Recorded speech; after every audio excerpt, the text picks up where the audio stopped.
On the 3rd of March 1907, Sigmund Freud and Carl Jung met in person for the first time in Vienna. Freud was 50 years old then and already established as the leading figure in the revolution that was occurring in terms of the human understanding of psychology and the workings of the mind. Jung was very much the junior partner, nearly 20 years younger and a keen disciple of Freud still. They spoke for 13 hours straight during their first one-on-one meeting, though they had been corresponding already for months prior to this. It was the beginning of one of the most fruitful intellectual partnerships in modern history, though eventually they split entirely from one another. Of the pair, Freud was unquestionably the more influential.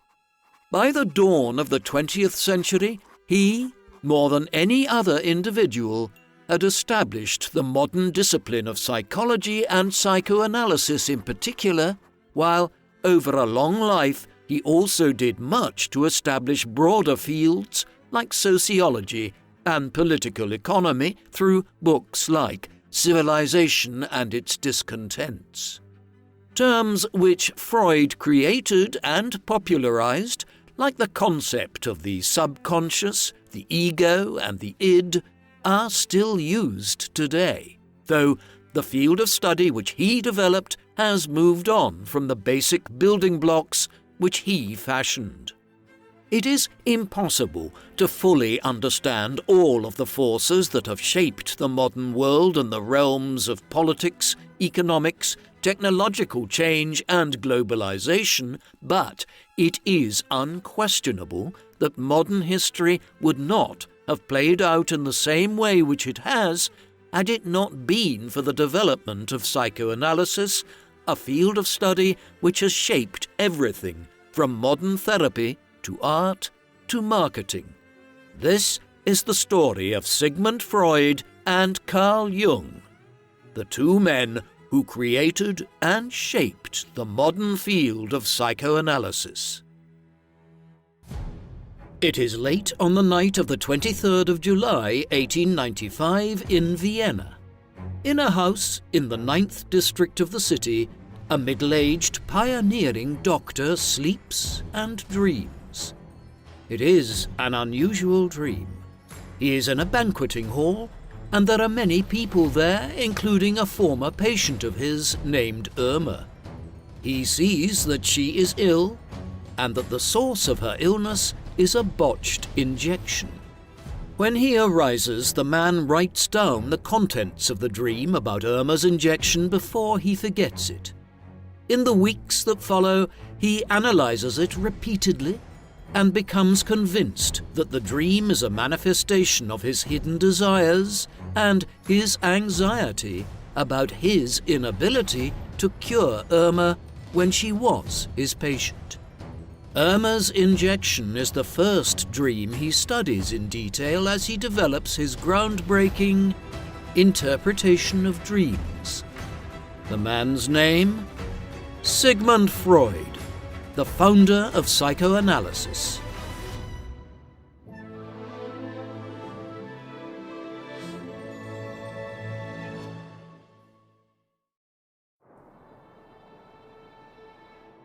The man known to history as Sigmund Freud was born at 6:30 p.m. on the 6th of May 1856 in Freiburg in Moravia, now the Czech Republic, and was given the name Sigismund Shlomo Freud. Family legend records that an old peasant woman declared at his birth that the world had been given, quote, a great man. His father, Jakob Freud, a wool merchant, was born on the 18th of December 1815 in Galicia, now part of Ukraine. The son of Shlomo Freud, his ancestors had fled persecution and, in the 19th century, had moved from Lithuania through Galicia and into German Austria. Jakob grew up speaking Yiddish and married twice or possibly 3 times, with his first marriage at the age of 17 to Sally Canner, producing 2 sons, Emmanuel and Philip, and a possible second to a woman named Rebecca. At age 40, on the 29th of July 1855, he married Amalia Nathanson in Vienna, after which they moved to Freiburg. A gentle, kind, optimistic man with a sense of humour, he was already a grandfather when Sigmund Freud was born. Freud later said he was similar physically to his father, although Jakob was slightly taller. Freud and his father were close, and they walked together when Sigmund was a child, but a story Freud later told is revealing. Jakob had related one day how a Christian had abused him in the street, knocked his cap off, and Jakob had meekly picked up his cap and left, displaying, in young Freud's view, an unheroic temperament. Young Freud was dismayed by this idea of his father as weak, and to compensate for the consequent ambivalence he felt towards Jakob, he idolized the heroic avenger Hannibal, a brilliant general who fought against the Roman Empire. Little is known about Freud's mother, Amalia, who was born on the 18th of August 1835 in Brody, northeast Galicia. As a child, she lived with her Orthodox Jewish family in Odessa and then Vienna. Sigmund Freud was her first child, born when she was 21. A second son, Julius, died at just 8 months.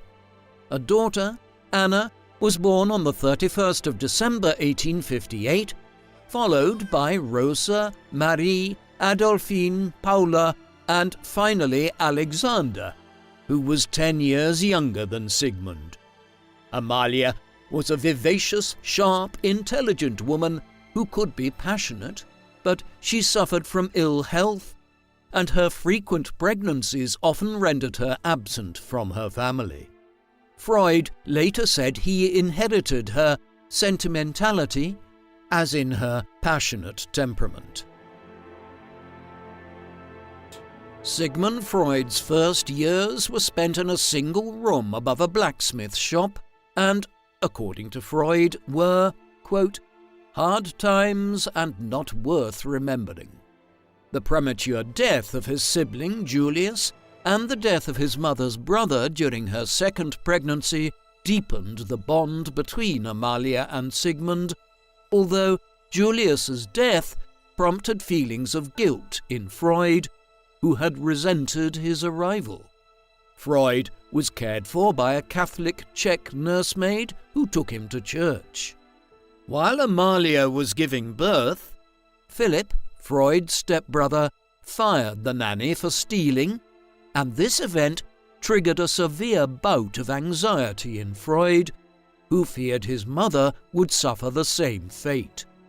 Advances in technology were changing the economic landscape, causing hardship for traditional trades, with Jewish businesses concomitantly subject to scapegoating. In 1859, the family business, run by Jakob, collapsed. The Freud family moved from Freiburg to Leipzig for a year, then Vienna, while the stepbrothers emigrated to England. Vienna in the mid-19th century was a product of the failed revolutions that swept Europe in 1848 and would remain in turmoil when, in 1866, the Austro-Prussian War saw Austria lose influence amid rising nationalism. Jewish communities in Europe had, at that point, tended to be small communities living as minority groups. Jewish families often moved around while relying on strong religious and family traditions to sustain their identity. Families like the Freuds learnt to live with suspicion and prejudice, with the notion of success being inextricably bound up with the prospect of survival. In Freiburg, 130 Jews were living in a community of approximately 5,000 Christians. Between 1840 and 1880, over 200,000 migrated within Europe as they sought work in Western Europe.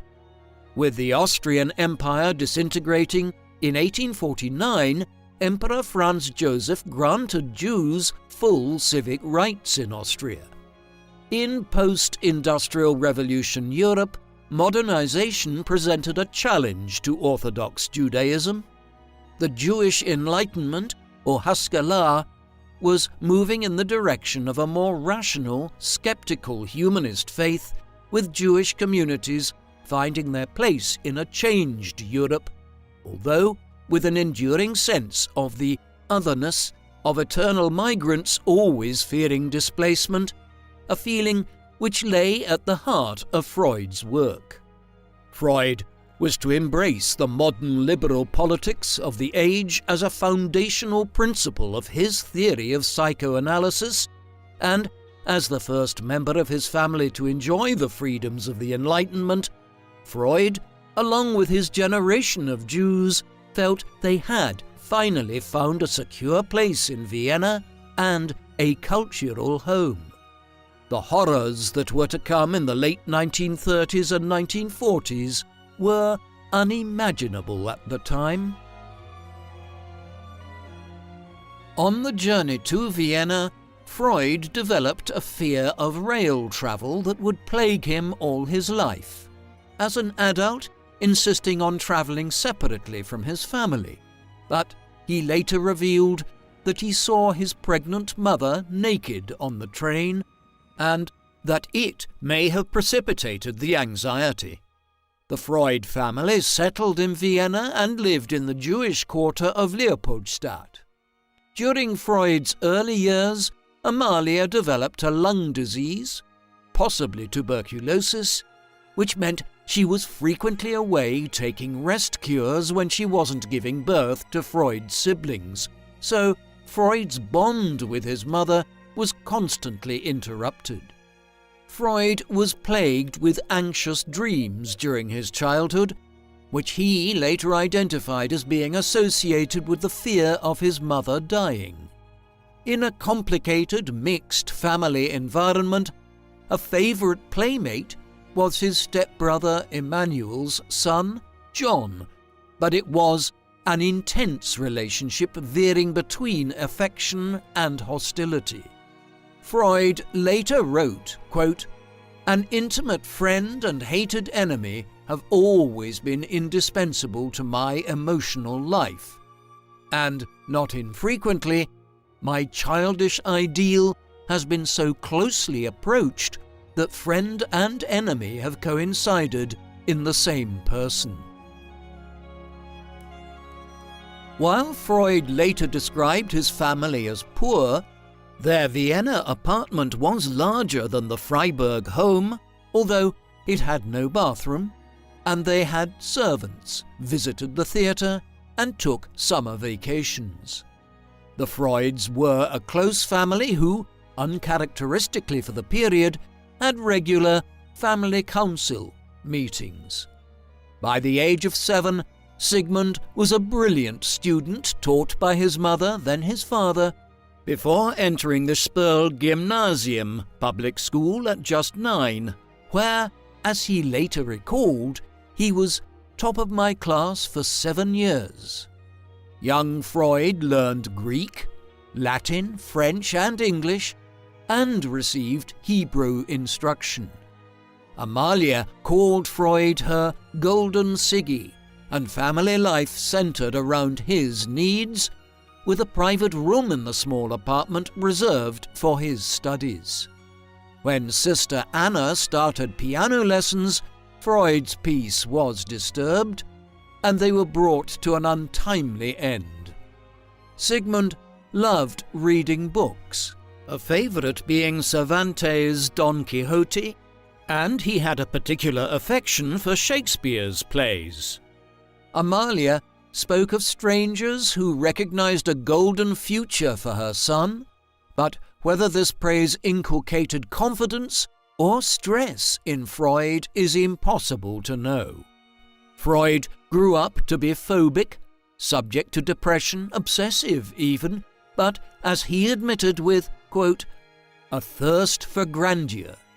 Freud's sister, Anna, later suggested he was a pedantic, somewhat pompous child who lectured his siblings on their academic studies. He had few friends, only study companions, including one, Eduard Silberstein, whom he remained in contact with for many years, and Freud recognized that he lacked the, quote, indefinite something that attracts other people. However, a brief infatuation with a girl, Gisela, in Freiburg when he was 16, occasioned a flow of romantic correspondence, although little came of the youthful passion. As he approached the end of his school days, as the oldest son of the second marriage, the family's expectations and future rested on his shoulders, although Jakob gave him free rein in his choice of profession. In his last year of school, Freud had become fascinated by Darwin's evolutionary theories, so he decided to eschew the expected professions of medicine, law, or politics, and chose biological sciences instead. In 1880s Vienna, over half the physicians were Jewish, but Freud felt anti-Semitism would hamper his progress at a time when the fallout from the 1873 Black Friday stock market crash had ignited further anti-Semitic prejudice. At 17, he enrolled in the University of Vienna Medical School, where, inspired by Professor Franz Brentano, who combined theology, phenomenology, psychology, and Darwinism, Freud anticipated a career that would combine philosophy and zoology.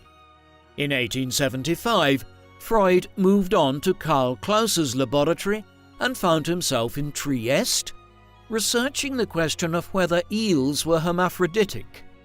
His conscientiousness and diligence caught the attention of famed physiologist Ernst Brücke, who, like Freud, favored reason over superstition and biology over faith, and was a leading figure in the renowned Helmholtz School of Medicine. In 1876, Freud was accepted into the Institute of Physiology as a research student in Brücke's laboratory with colleagues Ernst von Fleischl-Marxau and Sigmund Exner.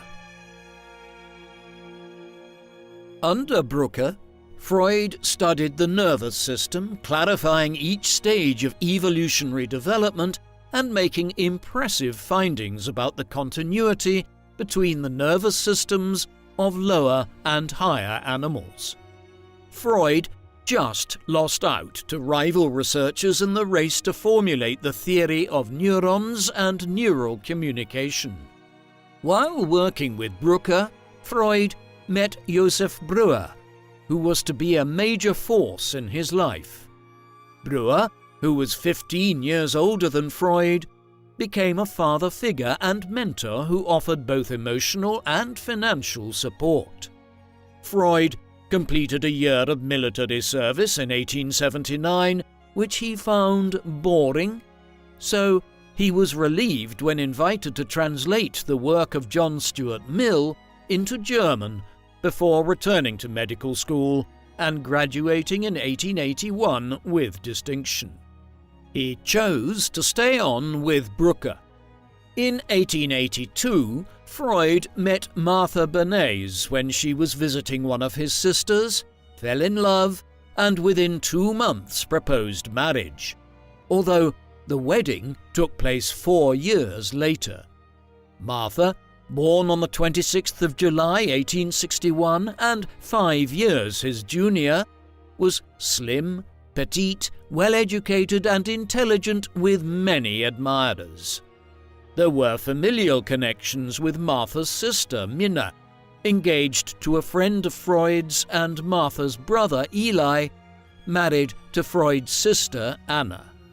Freud, who had a meagre income as a junior researcher and still relied on subsidies from his father, was forced to delay his nuptials. Martha's mother, who was not impressed with Freud, moved Martha home to her Jewish family in Wandsbek in Hamburg. Although Freud identified culturally as a Jew, he was an atheist, but this did not preclude his courtship of Martha, who was brought up in an Orthodox Jewish family and whose grandfather had been the chief rabbi of Hamburg, and they exchanged daily substantive correspondence. They discussed politics, philosophy, and Darwinism, among other subjects, with Freud sometimes showing moments of either social ineptitude or searing truthfulness, such as, quote, "I know you are not beautiful in a painter's sense. What I meant to convey was how much the magic of your being expresses itself in your countenance and your body." Freud was passionately in love and sometimes experienced fits of jealousy about Martha's other admirers. To be in a financial position to marry Martha, Freud needed a well-paying job, so he became an apprentice in Vienna's General Hospital, moving from surgery to internal medicine and, in May 1883, on to the psychiatry clinic run by Theodor Meinert. At this point, he was able to leave home and live in the hospital's interns' accommodation. During the engagement, Freud argued with Martha's brother Eli over a loan requested by Martha. Freud's fury at this perceived slight and his antipathy towards Martha's family strained their relationship, but Martha navigated her way through the ensuing tensions, although Freud didn't speak to Eli for years. The engagement was protracted and intense, with both of them somewhat exhausted at the end of it, but still in love and longing for the day they could marry. Freud was a highly regarded neuropathologist, known for locating obscure brain lesions in post-mortem dissections, but he wanted to specialize in nervous diseases. The nervous diseases department was badly run, and tensions between Freud and its superintendent, Franz Schultz, saw Freud transferred to ophthalmology in February 1885, and then to dermatology. Freud had the right connections, and with several papers published, in 1885 he became a university lecturer and Privatdozent, a low-level, unpaid but highly prized position that paved the way for private medical practice, essential to his wedding plans.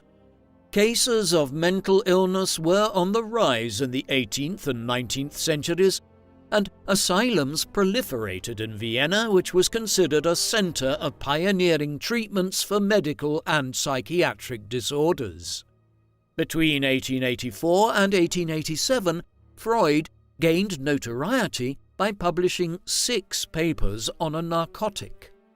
He told Martha in a letter that he had taken a drug for depression, although he had not become addicted, and that, quote, "this magical substance lifted me to the heights." In the papers, Freud claimed that a specific narcotic could treat neurasthenia and morphine withdrawal, assertions which were disputed by colleagues. Freud's drive for success had seemingly led him to make rash claims, although he had always rather disdained scientific exactitude. Freud correctly identified that the narcotic might be used as an anesthetic in other medical procedures, but while he was visiting Martha, another doctor, Carl Jung, presented a paper on its use during ophthalmological surgery. Years later, he wrote that he bore his then-fiancée, quote, no grudge for her interruption of my work. So committed was Freud to the beneficial use of the narcotic that he provided it to his colleague and friend Ernst von Fleischl-Marxau, a wealthy, handsome young man, to treat morphine withdrawal. Fleischl-Marxau used it in injections and became addicted, dying 5 years later. Freud had extrapolated from his own responses to the drug to apply them to everyone, despite the available evidence. Nevertheless, the essays he wrote on the use of drugs were visionary in terms of his innovative understanding of mood disorders, and he has subsequently been credited as one of the founders of modern psychopharmacology. Freud was increasingly fascinated with neuroanatomy, and in 1885, having been offered a position at the first public institute for children's diseases in Vienna, he won a fellowship to pursue brain studies at the clinic of the world-famous Jean-Martin Charcot in Salpêtrière, Paris, who was an expert on hysteria and considered the founder of modern neurology. At that time, hysteria was a broad category applied to various symptoms such as neurological symptoms without apparent nerve damage, or mood disorders such as depression, anxiety, and hallucinations. Charcot's work pioneered the use of hypnosis to reproduce symptoms and, questionably, to remove them, and Charcot's well-attended talks and lectures often centered around women who were dramatically exposed as being liable to hysteria using hypnosis. The clinic proved unsuitable for Freud's research, but he became fascinated by Charcot's study of hysteria. Like Brücke and Breuer before, Charcot became a mentor and father figure for Freud. Freud offered to translate Charcot's lectures into German and attended parties at Charcot's house. Freud was so taken by Charcot's methods that he wrote to Martha saying, quote, "After some lectures, I walk away as from Notre Dame, with a new perception of perfection." Freud spent several weeks in Berlin at Adolf Baginski's Clinic for Children's Diseases and then returned to Vienna, where he opened a private practice. In October 1886, he gave a lecture on male hysteria to the Viennese Society of Physicians, but the chair of the meeting and other doctors, including Meinert, dismissed Freud's findings as unoriginal. Freud later gave a somewhat distorted account of events, suggesting that their skepticism was a reaction to his novel approach. Freud was excluded from the laboratory of brain anatomy and resolved to retire from academia. Freud's private practice opened in 1886, with initial patients referred by Breuer, and with that source of income in place, he married Martha in September of that year. They had a civil ceremony on the 13th of September in Wonsbeck Town Hall, followed by a religious ceremony the following day.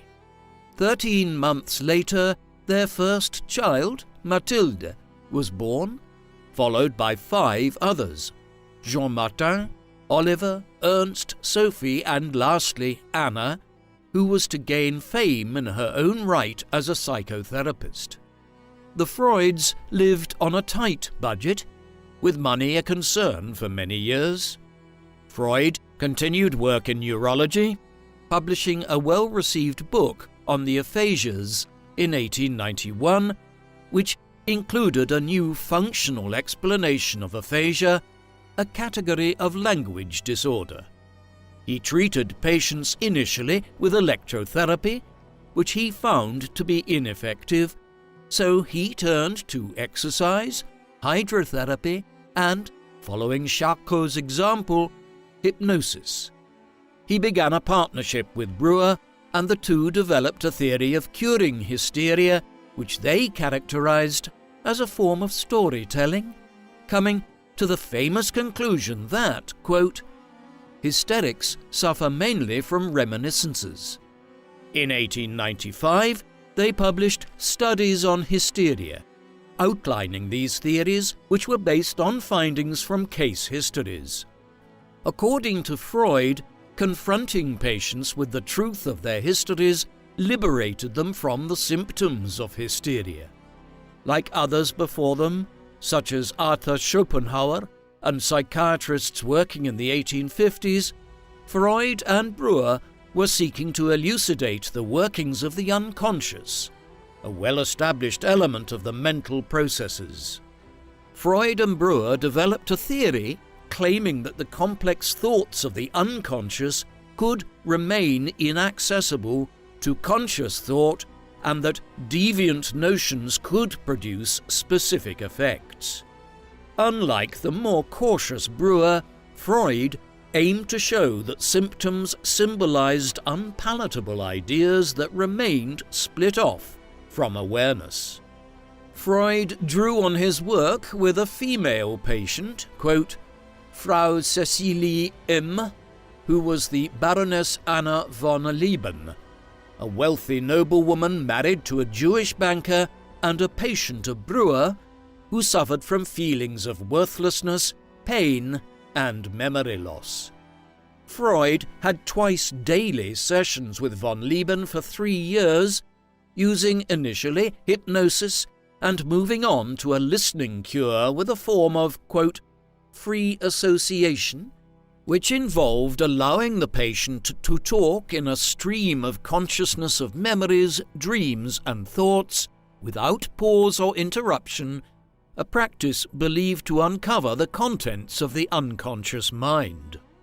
Freud would sit by the couch she chose to lie on and, aided by input from von Lieben, symptoms were allocated meaning and were resolved, only to be replaced by other symptoms.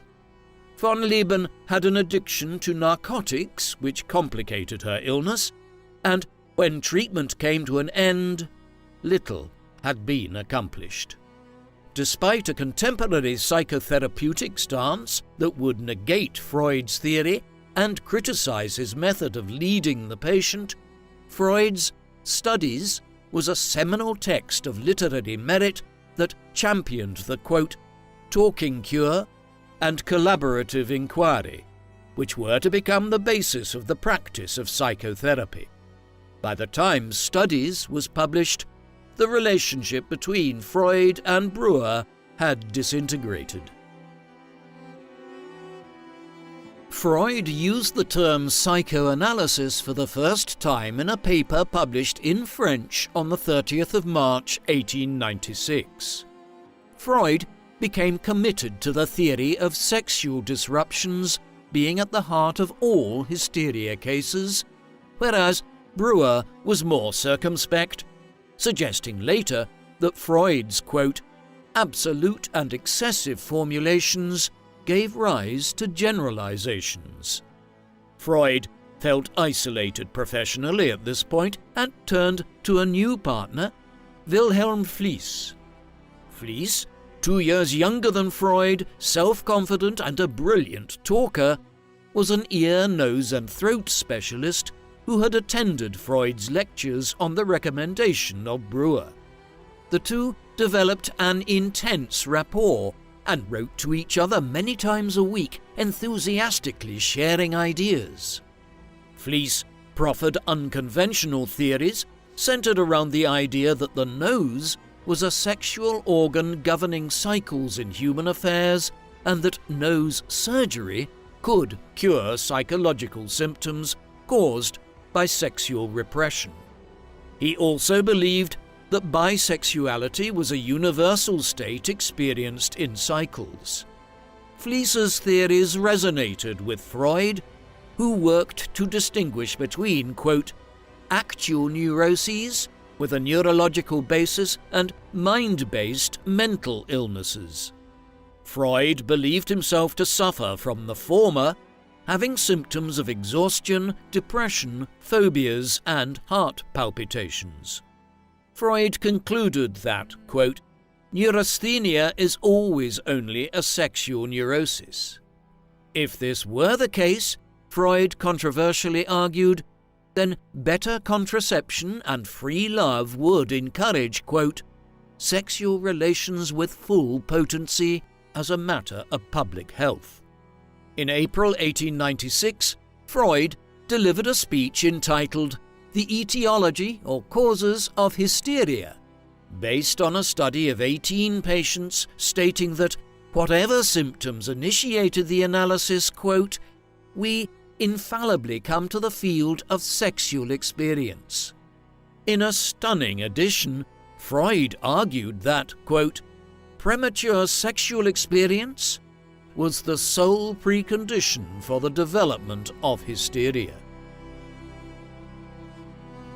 Freud elaborated on this theory to include other disorders, such as obsessive disorder and paranoia, as having the same cause, and offered a new category named neuroses of defense. Freud's theory was met with skepticism and criticism, dismissed by some as, quote, a scientific fairy tale. It emerged that the 18 patients he based his theory on had not reported sexual abuse initially, and that Freud had published his earlier book recounting those cases without mention of it. Freud later distanced himself from the speech and adopted the term seduction theory, which perhaps conjures up unfortunate notions of victim complicity. Freud was sympathetic to victims of childhood abuse and identified the abuse as causing, quote, grotesque and tragic consequences. But Freud's resolve to determine a singular cause precluded a more complex approach as he worked to discover fundamental laws. Freud delved further into this research, sending copious notes to Fliess under the banner Project for a Scientific Psychology, which were published after Freud's death by Fliess's widow, but as he turned 40, he decided to abandon the project. During the remaining years of the 1890s, he worked feverishly on other avenues, alternating between periods of depression and elation, but failed to establish his reputation. When his father died in October 1896 at the age of 81, Freud expressed grief and wrote to Fliess of his admiration for Jacob, who had, quote, a mixture of deep wisdom and fantastic light-heartedness.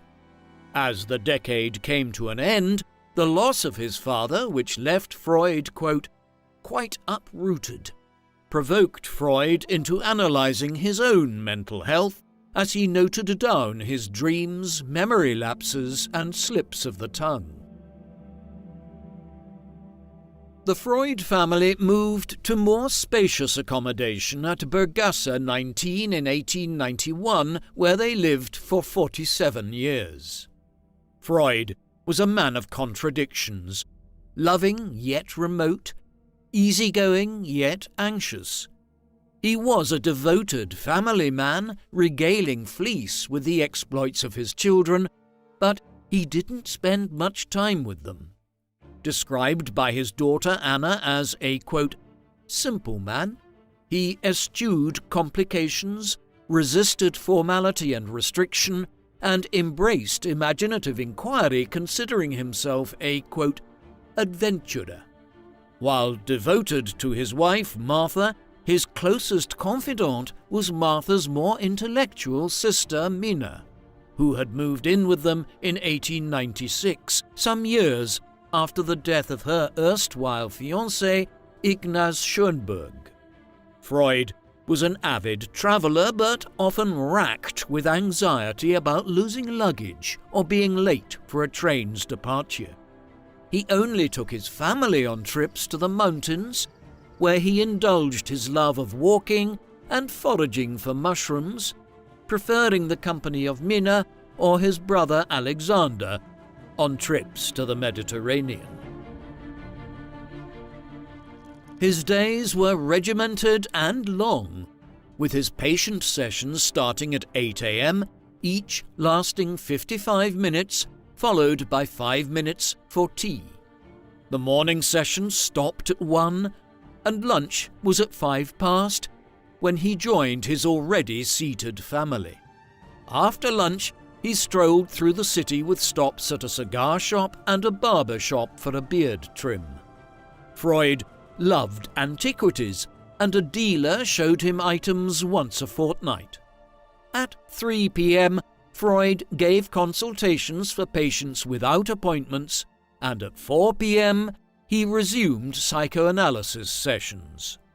He had dinner with his family at 7, and then enjoyed a second walk, perhaps accompanied by Martha or a child. Freud would then deal with correspondence in his office, and after that, work on his books and articles between 11 and 2 a.m. On Saturdays, Freud delivered an unscripted lecture at the university, having made mental notes on his walk there, and played tarot, a card game with friends in the evening, while Sundays were devoted to his 6 children, who later spoke of him as a loving father. His only other pleasure was Tuesday meetings of the B'nai B'rith, an international Jewish organization where the company of men of, quote, high character could be enjoyed. Freud's health was always compromised as he suffered from migraines and sinus issues, and later arrhythmia, while constantly struggling with depression, although he was undoubtedly an optimist, writing, quote, "I need not be anxious about the final success of my efforts. It is purely a matter of how long it will take." While Freud pursued his self-analysis, dreams in particular captured his attention, and he increasingly came to believe they resembled symptoms in terms of their symbolism of inner turmoil. The next book Freud published in 1899, The Interpretation of Dreams, encompassing memoir, sociological comment, folk tales, and classical text, was a turning point for Freud's work and became one of the most influential books of the 20th century. For Freud, dreams were symptoms of repressed, unpalatable thoughts, but now it was the child's repressed, incestuous desires that were the cause, with dreams acting as the, quote, fulfillments of wishes. Freud postulated that their symbolism was the key to understanding, quote, a knowledge of the unconscious activity of the mind.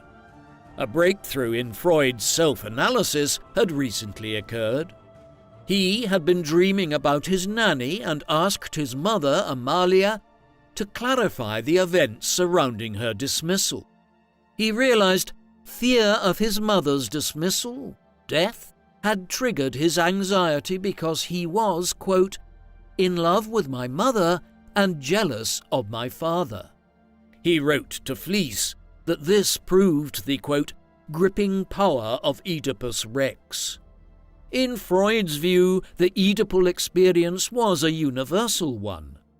A contemporary, Carl Jung, praised Freud for explaining the conflicting nature of family life, of highlighting the child's dilemma in balancing love and resentment, but disagreed with Freud's conclusion that the challenges of childhood had a sexual nature. Freud's thesis, inspired by his own experience, gave a dramatic twist to family drama with love, incest, and murderous thoughts now integral to it. Freud referred to a dream he called Irma's injection, where he identified extreme anxiety regarding a patient he was treating, a family friend.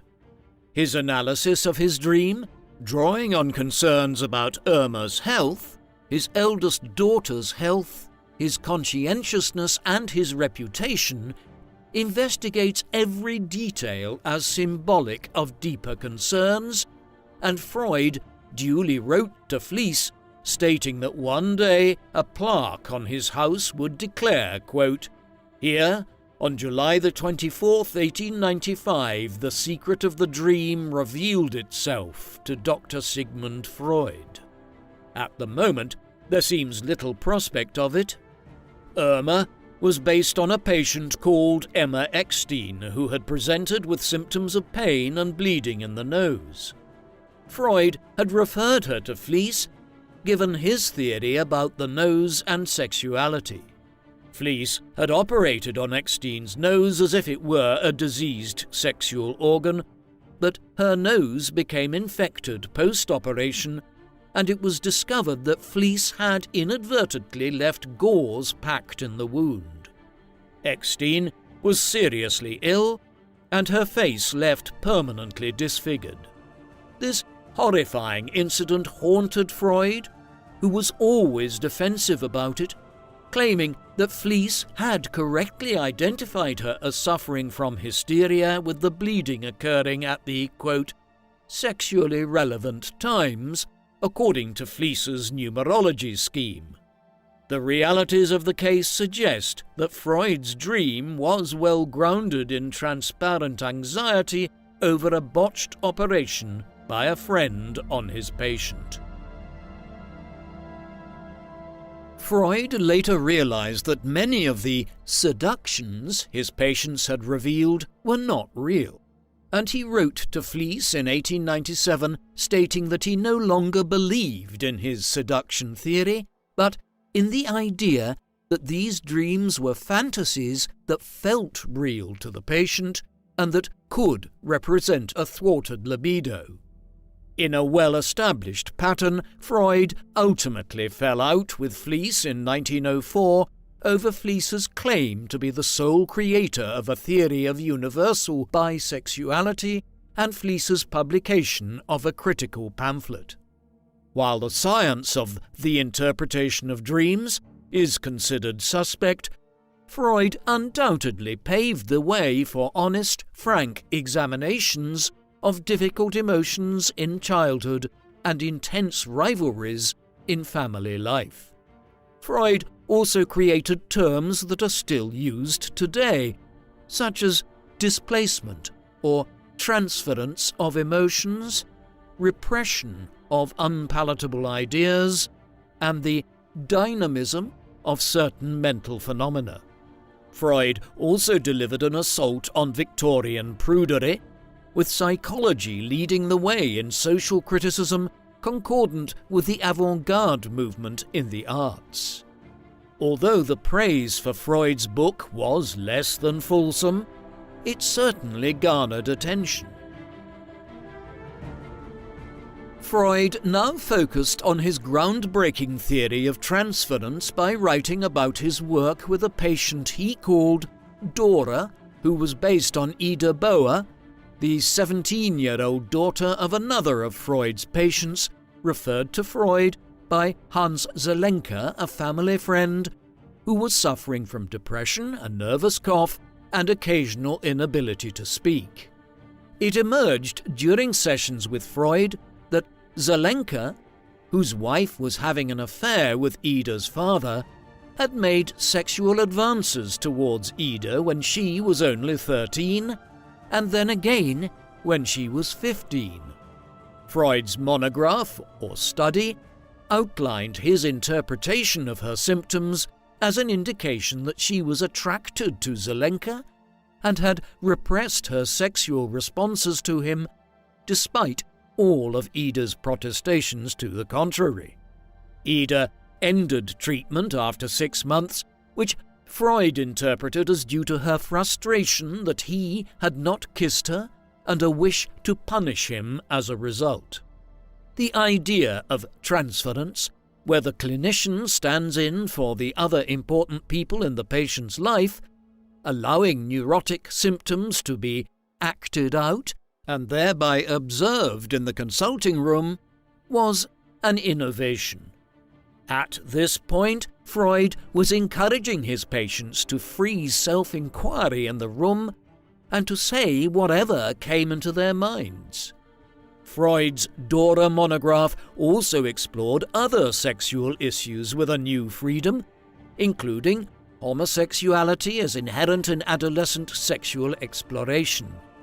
Freud moved to explore the unconscious in other ways, and in 1901 he published The Psychopathology of Everyday Life, which proved to be his most widely read work, followed by Jokes and Their Relation to the Subconscious in 1905.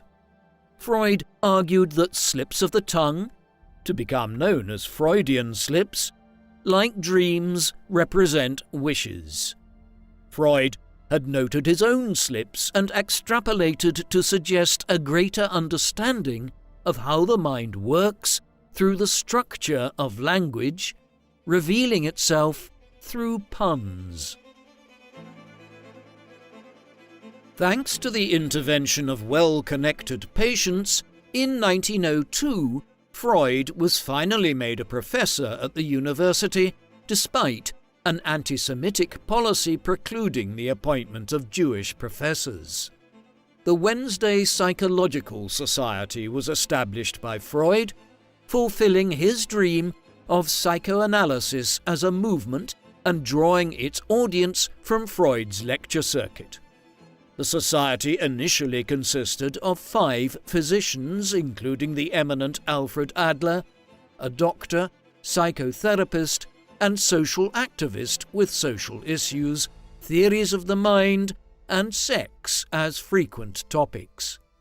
It grew to 20 members and welcomed artists, musicians, publishers, and educators. One member, Max Graf, a musicologist, said later it seemed as if a new religion was being formed with Freud as, quote, its new prophet. In 1908, Freud disbanded it and reconstituted it as the Vienna Psychoanalytic Society, with the understanding that it was to focus on propagating his theories. One member, Carl Jung, a handsome Swiss physician 20 years younger than Freud, caught his eye as a successor to Fliess.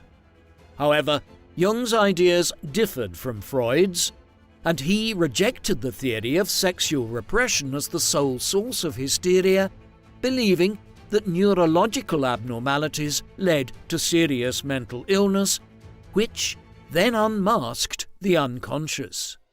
Freud overlooked these differences, becoming obsessed with Jung despite the knowledge that, in 1909, Jung had become involved romantically with a patient, Sabine Spielrein.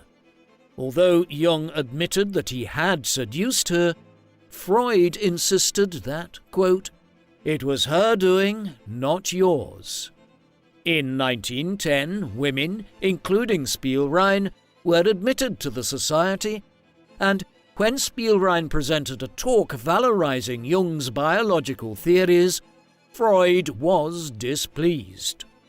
However, he organized the International Psychoanalytic Society with Jung as its leader, to the chagrin of various society members, including Adler, who resigned, taking fellow members with him to a new association. Freud's dedicated supporters helped confirm Freud as the leader of the ever-expanding, influential psychoanalysis movement. In April 1908, the first International Psychoanalytic Congress was held in Salzburg, and in 1910, the first International Psychoanalytical Association was founded. Freud prepared an essay on a patient, Ernst Lanze, whom he called the Rat Man, a young soldier suffering from obsessive thoughts exacerbated by his father's death. Lanze first consulted Freud in October 1907 after an incident with a sadistic officer triggered excessive compulsive symptoms. Freud learnt that Lanze's father had been violent towards his son his mother domineering and obsessional, but he relied on speculative connections to further the idea that the Oedipus complex was at play. Lanza's story of a sadistic practice using a rat to torture a prisoner led Freud to connect the word rat to supposed relevant issues and proclaim that the rat torture story served to, quote, fan into a flame all his premature suppressed impulses of cruelty, egoistic and sexual alike. Freud's account met with great acclaim at the Congress, positioned Lanza as the aggressor, with Freud arguing that an analyst could see through a patient's devious unconscious. Freud usually destroyed case notes, but the Lanza notes survived, and they suggest that Freud often led the analysis rather than taking the patient's recollection as his cue. Nevertheless, Lanza benefited from the therapeutic alliance, which allowed him to discuss his symptoms in a safe setting that normalized his feelings, giving him a positive outlook for the future, although his problems continued. Freud's analysis certainly embraced the perverse, depraved and absurd aspects of the human mind, and perhaps laid the path to the creative efforts of future artists, such as Luis Buñuel and Salvador Dali. In September 1909, Freud travelled to America with Jung and another friend, Sandor Ferenczi, where interest in new psychoanalytic theories was expanding, to receive an honorary doctorate from Clark University in Worcester, Massachusetts. Freud presented 5 lectures in German, which were met with an enthusiastic response and cemented the American interest in psychoanalysis as a new treatment method. The lectures sold well in book form, and magazines eagerly disseminated the theories of sublimation, repression, transference, and memory retrieval. Dream interpretation was entering the cultural zeitgeist and found its way into popular fiction. Freud was touched by the international recognition of his work, having often faced prejudice and criticism at home. Despite his disdain for biographers, in 1910 Freud published a book on Leonardo da Vinci, which further influenced the direction of literature. In the book, which he later called, quote, "the only beautiful thing I have ever written," Freud used his theories like a detective finding clues to illuminate the personality and drives of da Vinci. The book, drawing on history, developmental psychology, archaeology, art criticism, and iconography, ignited a vigorous debate about art and neurosis. Freud extrapolated from da Vinci's memory of a bird flying into his cradle to an idea that the bird was a vulture representing repressed drives that accounted for his homosexuality and his creativity. Freud suggested that because da Vinci was illegitimate and raised by a single mother, his homosexuality was inevitable. In fact, the bird that appeared was a kite, and da Vinci's mother married soon after he was born, highlighting Freud's tendency to shape the facts to suit his theories. However, historical and biographical literature was transformed by it, and the ensuing interest in psychological studies of drives in childhood and the role of identification reinvigorated the study of psychology. Modernism in literature reflected these new theories, with work by James Joyce and T.S. Eliot resplendent with hidden details to be mined. Freud's writing about projection, identification, and narcissism provided a resonant understanding of human behavior and gave people the tools to address the challenge of modernity in a new century, still used in popular self-help treatments. Freud investigated further the psychology of love and the mother fixation, which he asserted rendered men impotent in a marriage where the wife is seen as a Madonna. Freud presented his findings in 1909, optimistically encouraging the idea that men could free themselves of a drive to pursue, rescue, then abandon a scarlet woman, and instead explore lascivious sexual drives by taking a wife off her pedestal. Despite the overgeneralizations, Freud's insightful observations about society and relationships endure. Freud's friendship with Jung was beginning to strain, with Jung often giving lectures that were critical of Freud and suggesting to colleagues that Freud's self-analysis had fallen short, leaving Freud unable to empathize with patients. In 1912, Freud, anticipating a break with Jung, formed a secret group of 5 followers consisting of Abraham, Ferenczi, Ernest Jones, and 2 Viennese colleagues, Otto Rank and Hans Sachs, who were to spread the gospel of Freud's theories. Freud gave each member a gold ring with an antique stone to symbolize brotherly loyalty. With World War I on the horizon, Freud was depressed but worked on a new book, Totem and Taboo, which received mixed responses. The book's theories rest on the theory of evolution proposed by Jean-Baptiste Lamarck about inherited traits. Freud added to his previous work on the Oedipus complex, positing that the mechanism for the complex was inherited from our tribal ancestors. The idea of an innate anxiety about man's propensity for violence resonated at a time of impending war. Further, Freud argued against the damaging role played by monotheistic religion. However, the most valuable contribution of this book is his use of the term ambivalence, signifying competing Oedipal emotions such as adoration and murderous jealousy. It also worked as an attack on the religious Jung, whom he now denounced along with Adler.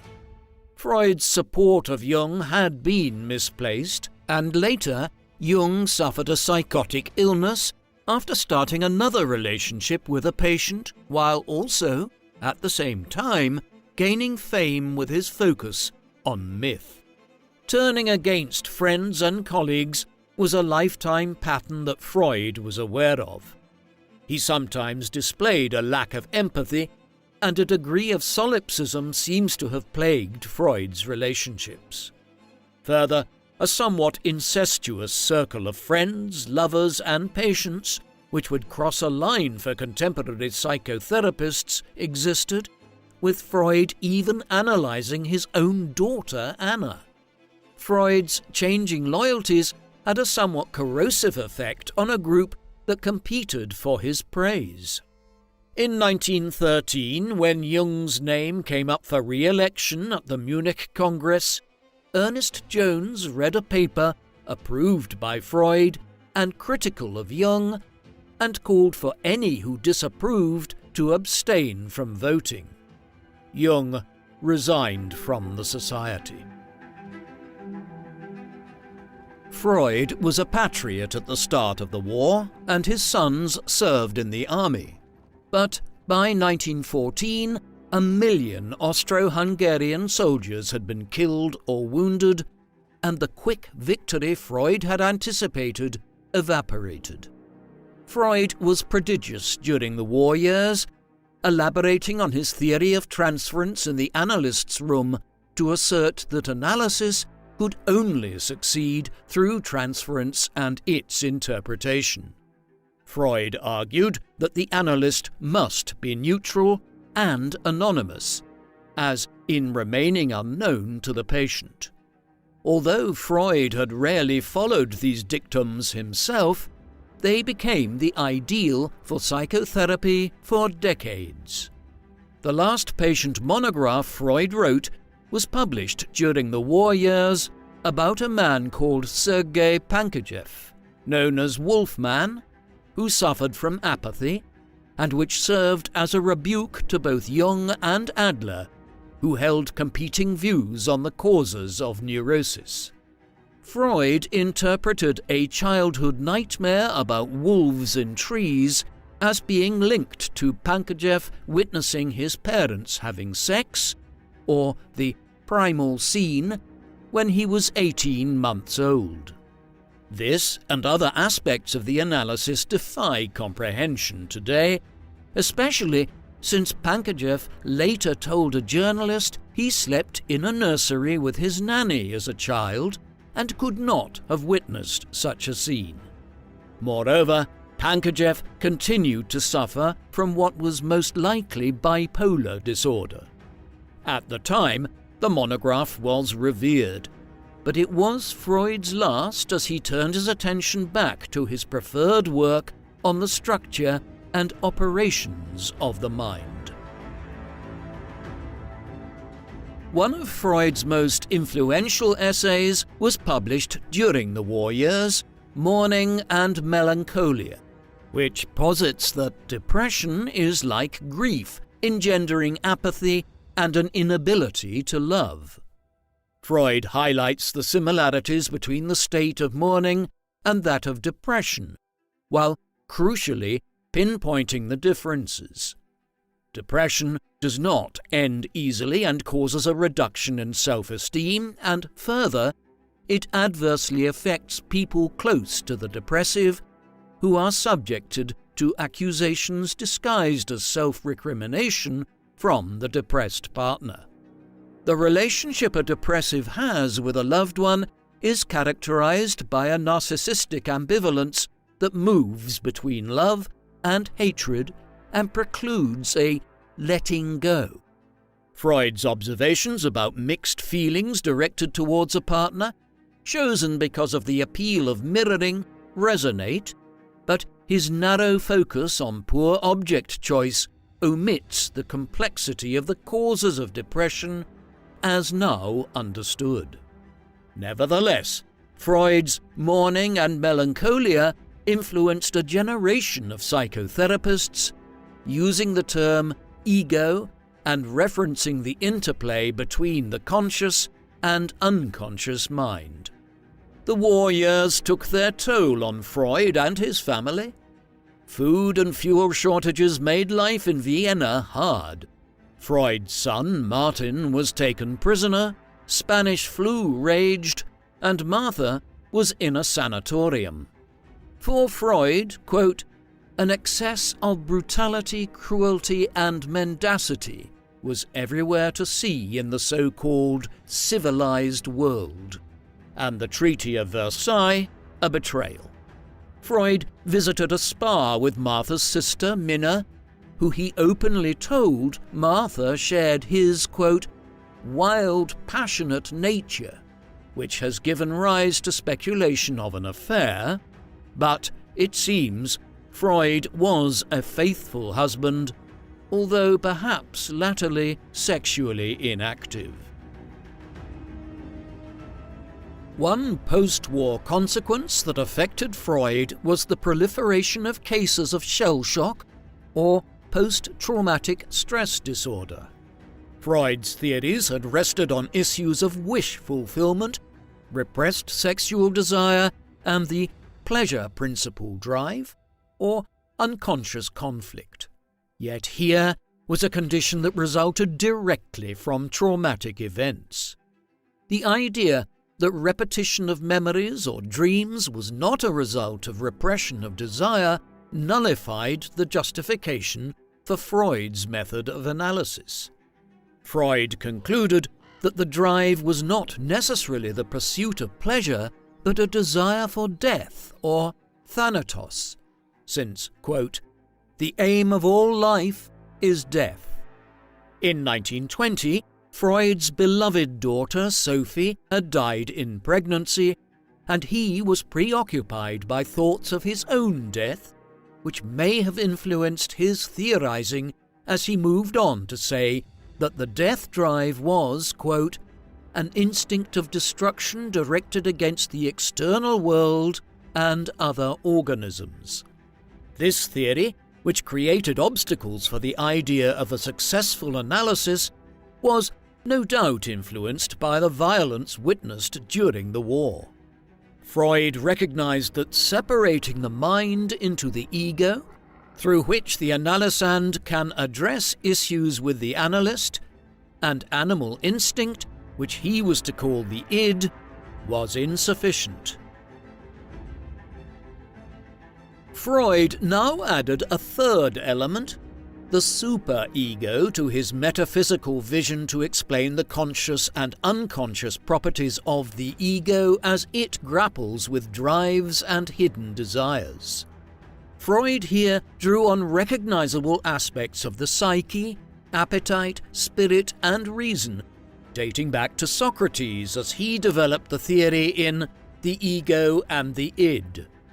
These theories suggested multiple possible approaches in an analytical setting rather than the narrow focus of Freud's earlier work, yet were perhaps less distinctive. Freud's youngest daughter, Anna, who became a member of the Vienna Society in 1922, would later develop a theory on a particular aspect of the ego, the defenses, such as repression, sublimation, and projection, in her psychoanalytic work. Freud continued this line of thought, focusing on trying to explain the group behavior and propensity for violence that had been witnessed in World War I.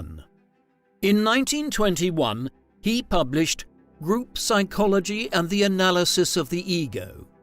Echoing ideas of evolutionary biology, Freud elaborated on his theory of man's psyche being governed by a prehistoric patricide, presenting as guilt and ambivalent love towards a lost father, which predisposes him to over-identify with a leader who then becomes the ego ideal.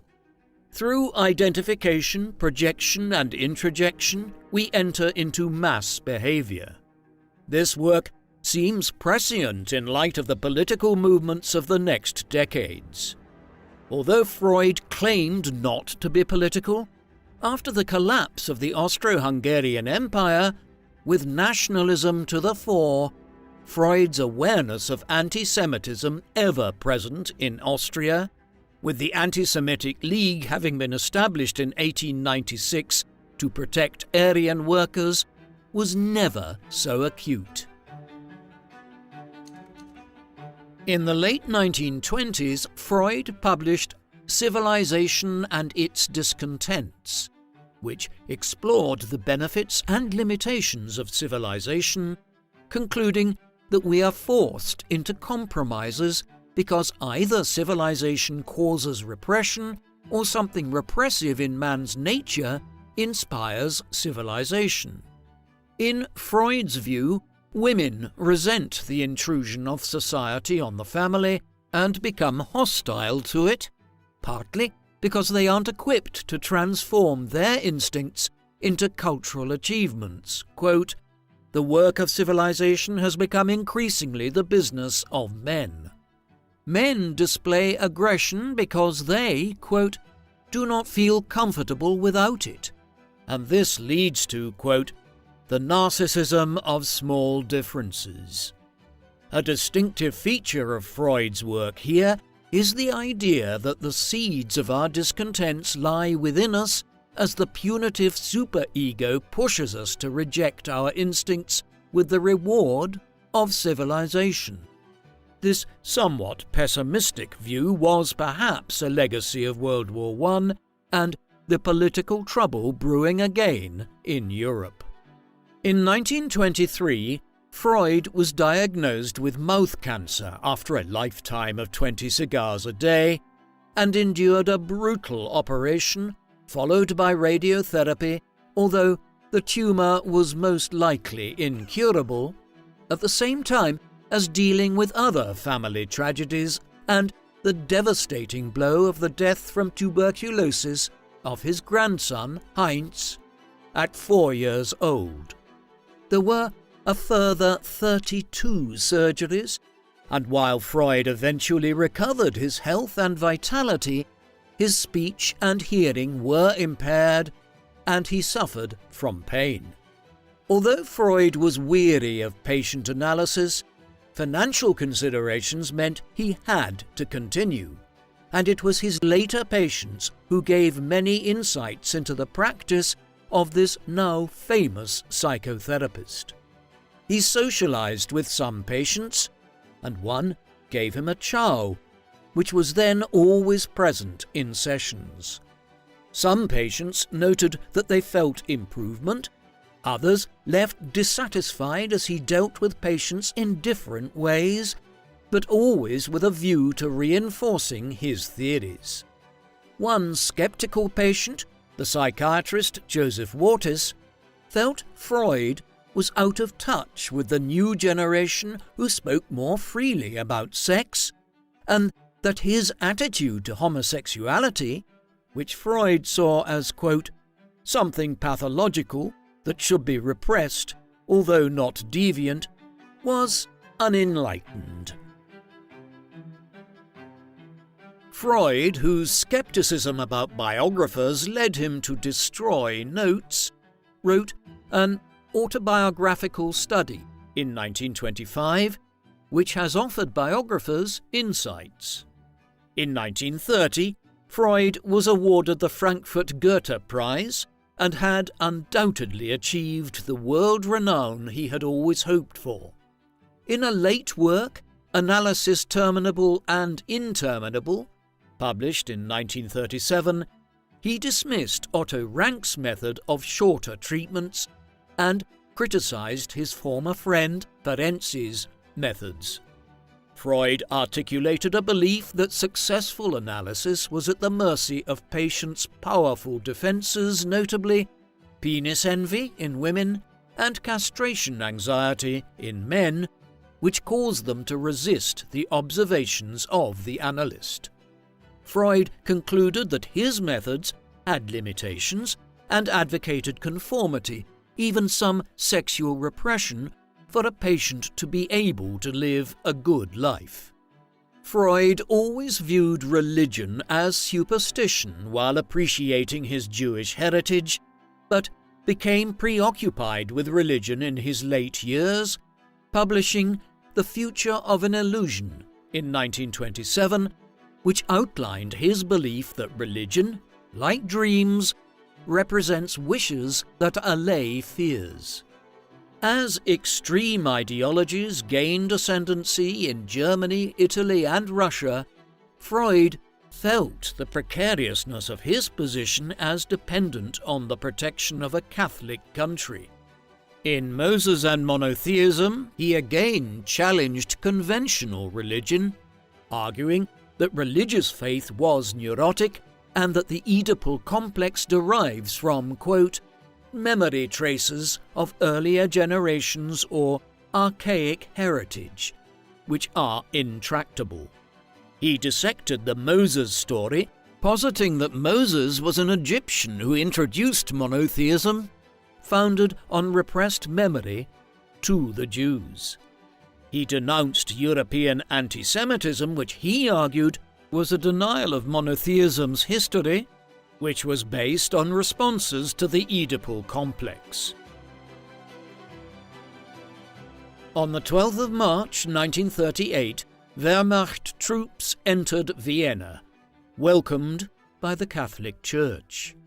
Freud's books had been burned in Berlin in 1933, and on the 13th of March 1938, brown shirts raided Freud's home, detaining his son, Martin, for hours. Freud had anticipated that Jews would suffer since Hitler's rise to power, but, like others, was convinced sanity would prevail and, quote, honest men would be left in peace in Austria. On the 22nd of March, Anna was detained by the Gestapo. After much resistance, Freud finally agreed to emigrate with his in-laws and his physician's family, Amalia having died in 1930. Like his ancestors, Freud was leaving his home, chased out by anti-Semitic fascists. His 4 sisters, who remained, were all murdered by the Nazis. Freud was warmly welcomed in England, which he had loved since a childhood visit to his step-brothers. The Royal Society made him a corresponding member, an honour he greatly treasured. He continued work on Moses and monotheism, despite being in excruciating pain from his cancer, worked 4 hours a day until his death, and received many eminent visitors to his home in Hampstead, London, such as Salvador Dali, H.G. Wells, and Chaim Weizmann, the famous Zionist leader. Minna was dying, and Freud was often depressed but still working as a psychotherapist. In September 1939, in terrible pain, Freud asked his doctor, Max Schur, to honour their prior agreement and, with Anna's consent, Schur gave Freud a dose of morphine. Freud declared, quote, "With ever less regret do I wait for the curtain to fall for me," and on the 23rd of September, he passed away. The Hampstead House remains the Freud Museum today. Sigmund Freud was a remarkable man who founded the practice of psychoanalysis and had a profound influence on the field of psychiatry in the 20th century. A brilliant mind with a broad knowledge, a talented writer, and a witty and cultured man, he engendered loyalty in his colleagues and supporters, despite some misgivings among his contemporaries about his overly expansive claims and distortions about patient improvement. As a champion of the talking cure and creator of psychotherapy terms still used today, Freud popularized psychology. He wrote 23 volumes of theoretical and clinical work.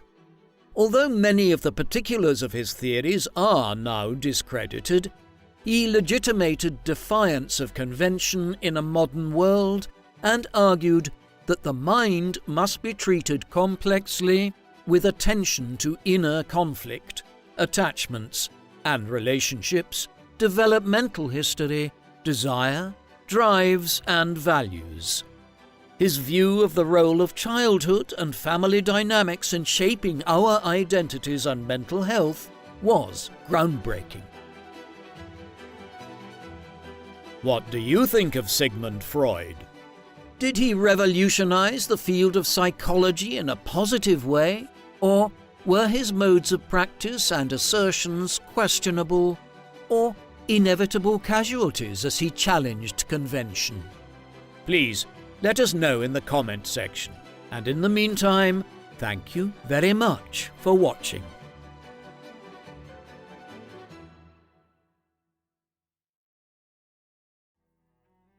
Freud had transformed Western understanding of the human psyche by the time he died in 1939. This was something which his former disciple, Carl Jung, did not doubt at all.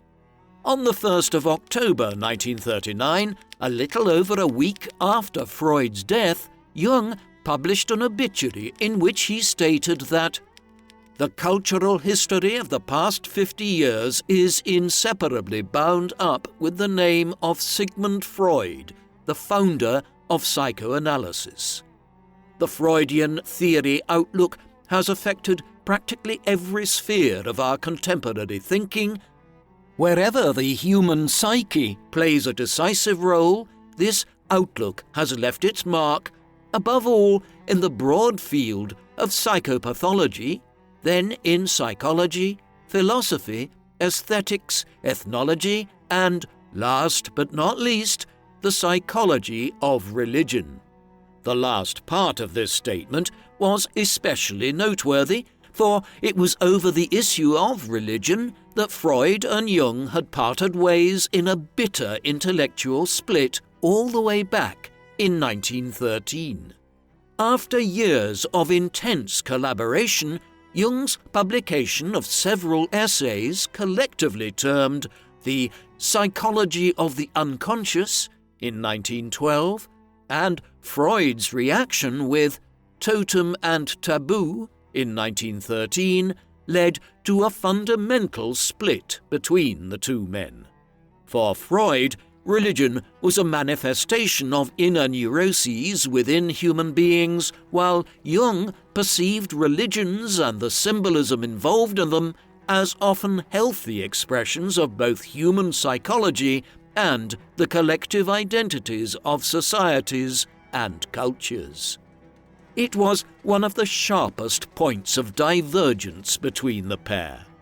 Hence, after a brief period in which Jung had followed Freud's lead, the world of European psychoanalysis was divided on the eve of the First World War between the Freudian traditionalists and an emergent Jungian school. So, where did Carl Jung come from, and what shaped his life experiences in ways that would lead to him diverging from Freud in fundamental ways? It is 1913. In Küsnacht, Switzerland, one of the leading figures in the realm of psychology, having severed ties with his mentor Sigmund Freud the previous year, embarks on a terrifying yet transformative inner journey, which he terms his confrontation with the unconscious. Over the coming years, teetering on the brink of psychosis, the man deliberately induces hallucinations and dreams which he meticulously records in a journal that he will one day publish, transforming the field of psychology in the process. The man's name? Carl Jung, master of the mind.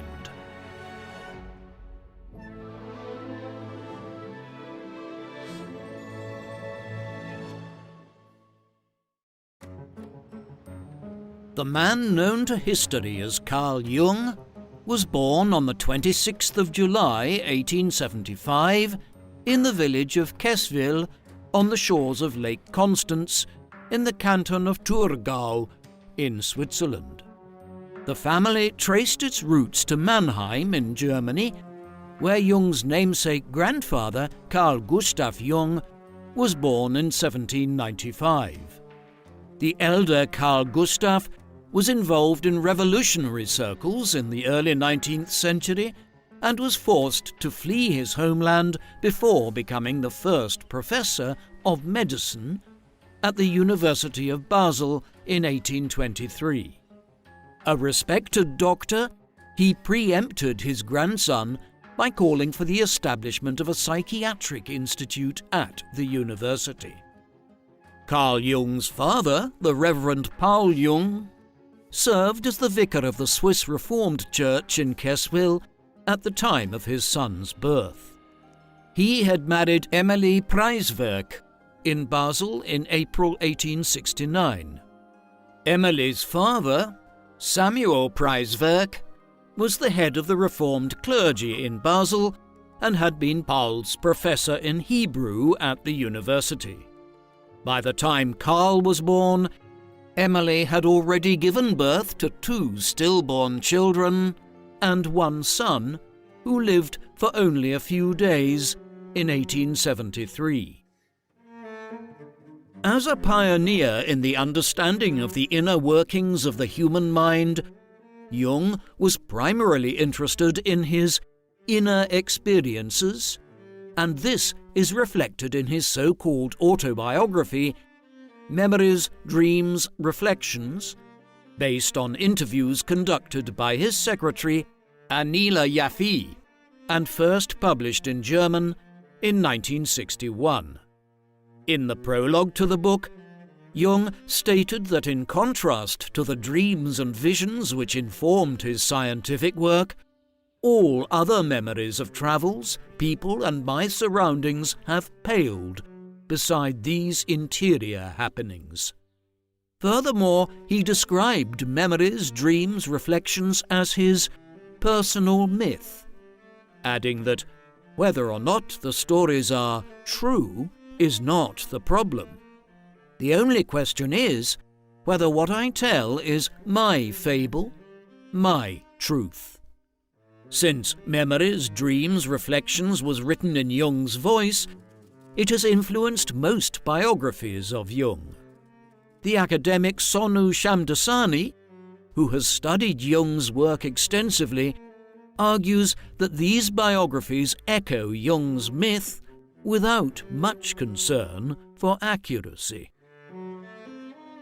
While Jung believed that his internal experiences were far more important than his external interactions, he was nevertheless shaped by his surroundings. Switzerland's political system was and remains unique among European countries. A predominantly rural society, Swiss political life is characterized by direct democracy and civic responsibility. Most political decisions were made after public consultation through regular referenda, and throughout his life, Jung was a conscientious voter. While Switzerland is well known for its policy of neutrality in military conflicts, which it has pursued for several centuries, this stance is supported by a well-trained conscript army with a proud tradition of military prowess dating to the medieval period. Like all able-bodied men, Jung performed national service and had fond memories of his time in the army. Jung observed that while the Swiss people managed to avoid spilling blood on the field of battle, this did not diminish their combativeness, which was channeled into fierce political debates among the cantons. Prior to the establishment of the Federal Republic in 1848, the cantons of the Swiss Confederation had been fully independent sovereign states, and in Jung's time the primary political loyalty was not with the federal state but with the canton. Cantonal citizenship was inherited from the father, so while Jung was born in Thurgau, he was a citizen of Basel. When Jung was 6 months old, the family moved to the vicarage at Laufen in the canton of Basel. Among his earliest memories, Jung recalled suffering from fever and being carried in his father's arms as the latter sought to soothe him by singing songs from his old student days. Jung was 3 years old at the time and suffering from eczema, which he associated with troubles in the family. His mother spent several months in a Basel hospital, and he was placed into the care of an unmarried aunt some 20 years older than his mother. His mother's instability had a profound impact on his gender attitudes, as he associated women with unreliability and men, like his father, with stability, a notion that he revised later in life when most of his closest collaborators were women. The Swiss countryside left a strong impression on Jung as a child and was prominent in his earliest external memories. While the country is known for its alpine landscapes, the area around Basel on the banks of the Rhine was relatively flat. On a clear summer's evening, an aunt took him onto the road in front of the house, from where he saw the Alps clearly for the first time. Throughout his childhood and into his 20s, the snow-capped peaks of the Alps remained what he called an unattainable land of dreams. And his first visit to the mountains, at the age of 14, made a particularly profound impression. Jung recalled another vivid memory sometime later in his childhood, when his mother took him on a trip to Thurgau to visit friends who had a castle overlooking Lake Constance. Jung was mesmerized by the waters of the lake and was determined to live by a lake.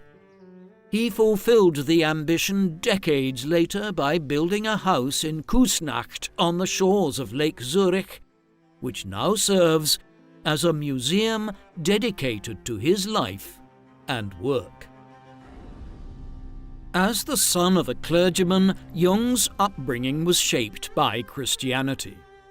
He remembered his mother teaching him to pray to Jesus at dinner and initially considered Jesus a benign figure.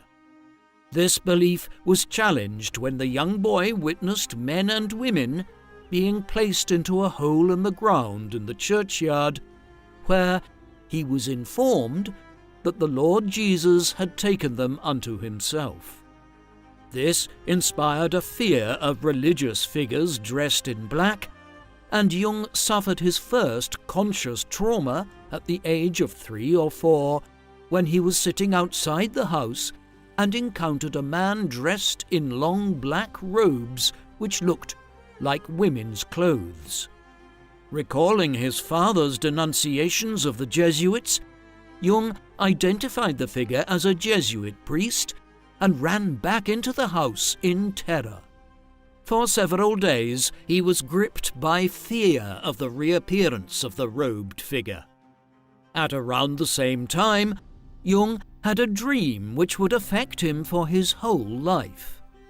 He imagined himself standing in the meadow behind the vicarage and seeing a dark hole in the ground. He went inside and saw a golden throne on a large platform on which stood a large upright object made of skin and flesh with a single eye at the top.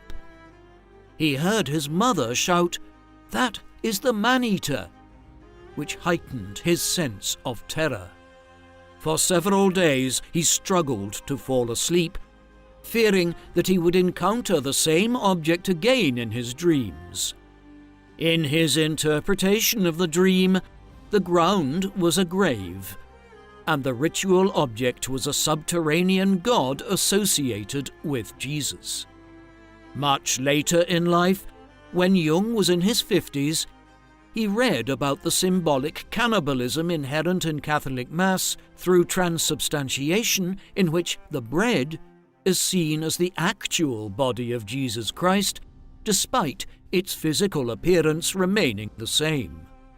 Jung recognized that his dream was extremely sophisticated for a child of 3 years old, and he came to regard the childhood dream as an initiation ritual that fueled his study of human consciousness. In 1879, when Carl was 4, the family moved to the village of Klein-Huningen, now a suburb of Basel, where Paul Jung served as vicar until his death in 1896. The proximity to Basel brought Jung's parents closer to family and friends in the city. Jung's mother's health appears to have improved as a result, although his parents continued to have a difficult marriage, and his mother often claimed to see ghosts and demons at night. Jung was a solitary child, and even after beginning his studies at the village school at the age of 6, he preferred to play alone. He later claimed that many of his childhood experiences anticipated his psychological ideas. As a child, he liked to sit on a large stone outside the village and imagine the thoughts of the stone to the extent that he came to identify with the stone. After stopping at the same stone 30 years later, Jung realized that as a child, he was struggling to reconcile the finite nature of human existence with the eternal nature of the stone, and was wondering whether there was anything eternal within himself. When he was 9 years old, he developed another ritual after carving the end of his school ruler into a mannequin and placing it within his pencil case, which he hid in the attic. The thought of the mannequin became a source of comfort to him over the next year, and he would occasionally go into the attic to deposit notes into the pencil box. While reading about ritualistic practices as an adult, Jung recognized that his little mannequin resembled images of the healer god Telesphorus, who was closely associated with Asclepius, the Greek god of medicine. At this stage in his life, Jung did not anticipate that he would become a doctor, even though his grandfather and great-grandfather had both been respected physicians. These childhood experiences contributed to his later theories about the collective unconscious. In 1884, when Jung was 9 years old, his mother gave birth to a daughter, Johanna Gertrude, known to the family as Trudy. A couple of years later, when Jung was 11 years old, he enrolled in the gymnasium in Basel. While he had frequently visited the city, urban life was a culture shock to the young boy compared to his rural upbringing. While his father had been one of the most important men in the village, Jung found that his classmates were usually the sons of wealthy businessmen. The novelty of visiting their large houses soon wore off, and Jung became bored of school life. He was academically gifted and scored well in most subjects, but found mathematics so distasteful that he dreaded going to school altogether. Near the end of his first year at the school, the 12-year-old Jung was unexpectedly attacked by another boy, causing him to fall to the ground. Following the incident, Jung frequently suffered from fainting spells and was absent from school for the next 6 months. However, Jung's condition immediately improved when he overheard his father telling a friend that if his son's illness were incurable, he would not have the money to support his family. Feeling a sense of responsibility to his father, Jung immediately attempted to study. After enduring 3 attacks in quick succession, he recovered completely and began waking up at 5 in the morning to focus on his studies and returned to school a few weeks later. He later saw this experience as an example of neurosis, observing that he was subconsciously aware that the accident would allow him to be absent from school. While Jung was too honest to feign his illness, his subconscious triggered the fainting spells whenever he attempted to study, and it was only being confronted with the thought that he was to blame which meant he could overcome his illness. Around this time, Jung and his family went to visit family friends who lived on Lake Lucerne. During this trip, the 12-year-old boy received a rebuke from the master of the household, a wealthy and distinguished man. Jung developed 2 contradictory internal responses to the incident. On the one hand, he recognized that the rebuke was justified, but on the other, he imagined himself to be an important 18th century gentleman deserving of respect. He called these 2 personalities number 1 and number 2, though he never divulged this conflict to anyone else. When Jung's teachers failed to appreciate his creativity in his essays and marked him down for it, he would console himself by taking on his second personality and concluding that the teacher was a fool. Although he remained agnostic on the subject of reincarnation, Jung later recognized in this feeling a sense of eternal self, an idea prevalent in Eastern belief systems such as Hinduism. As a teenager, Jung remained skeptical about Christianity, though he went to church as a duty to his father. At the time of his confirmation at the age of 15, Jung was curious about the mysteries of the Christian faith, the nature of the Trinity, the resurrection, the Eucharist, where bread and wine transforms into the body and blood of Christ. Yet, during his first service, Jung looked around at the participants seeking any signs of the grace of God, but saw only a pedantic desire to perform the ceremony correctly. The experience completely alienated him from the church, and he responded by reading theological books in his father's library to find out what was knowable about God.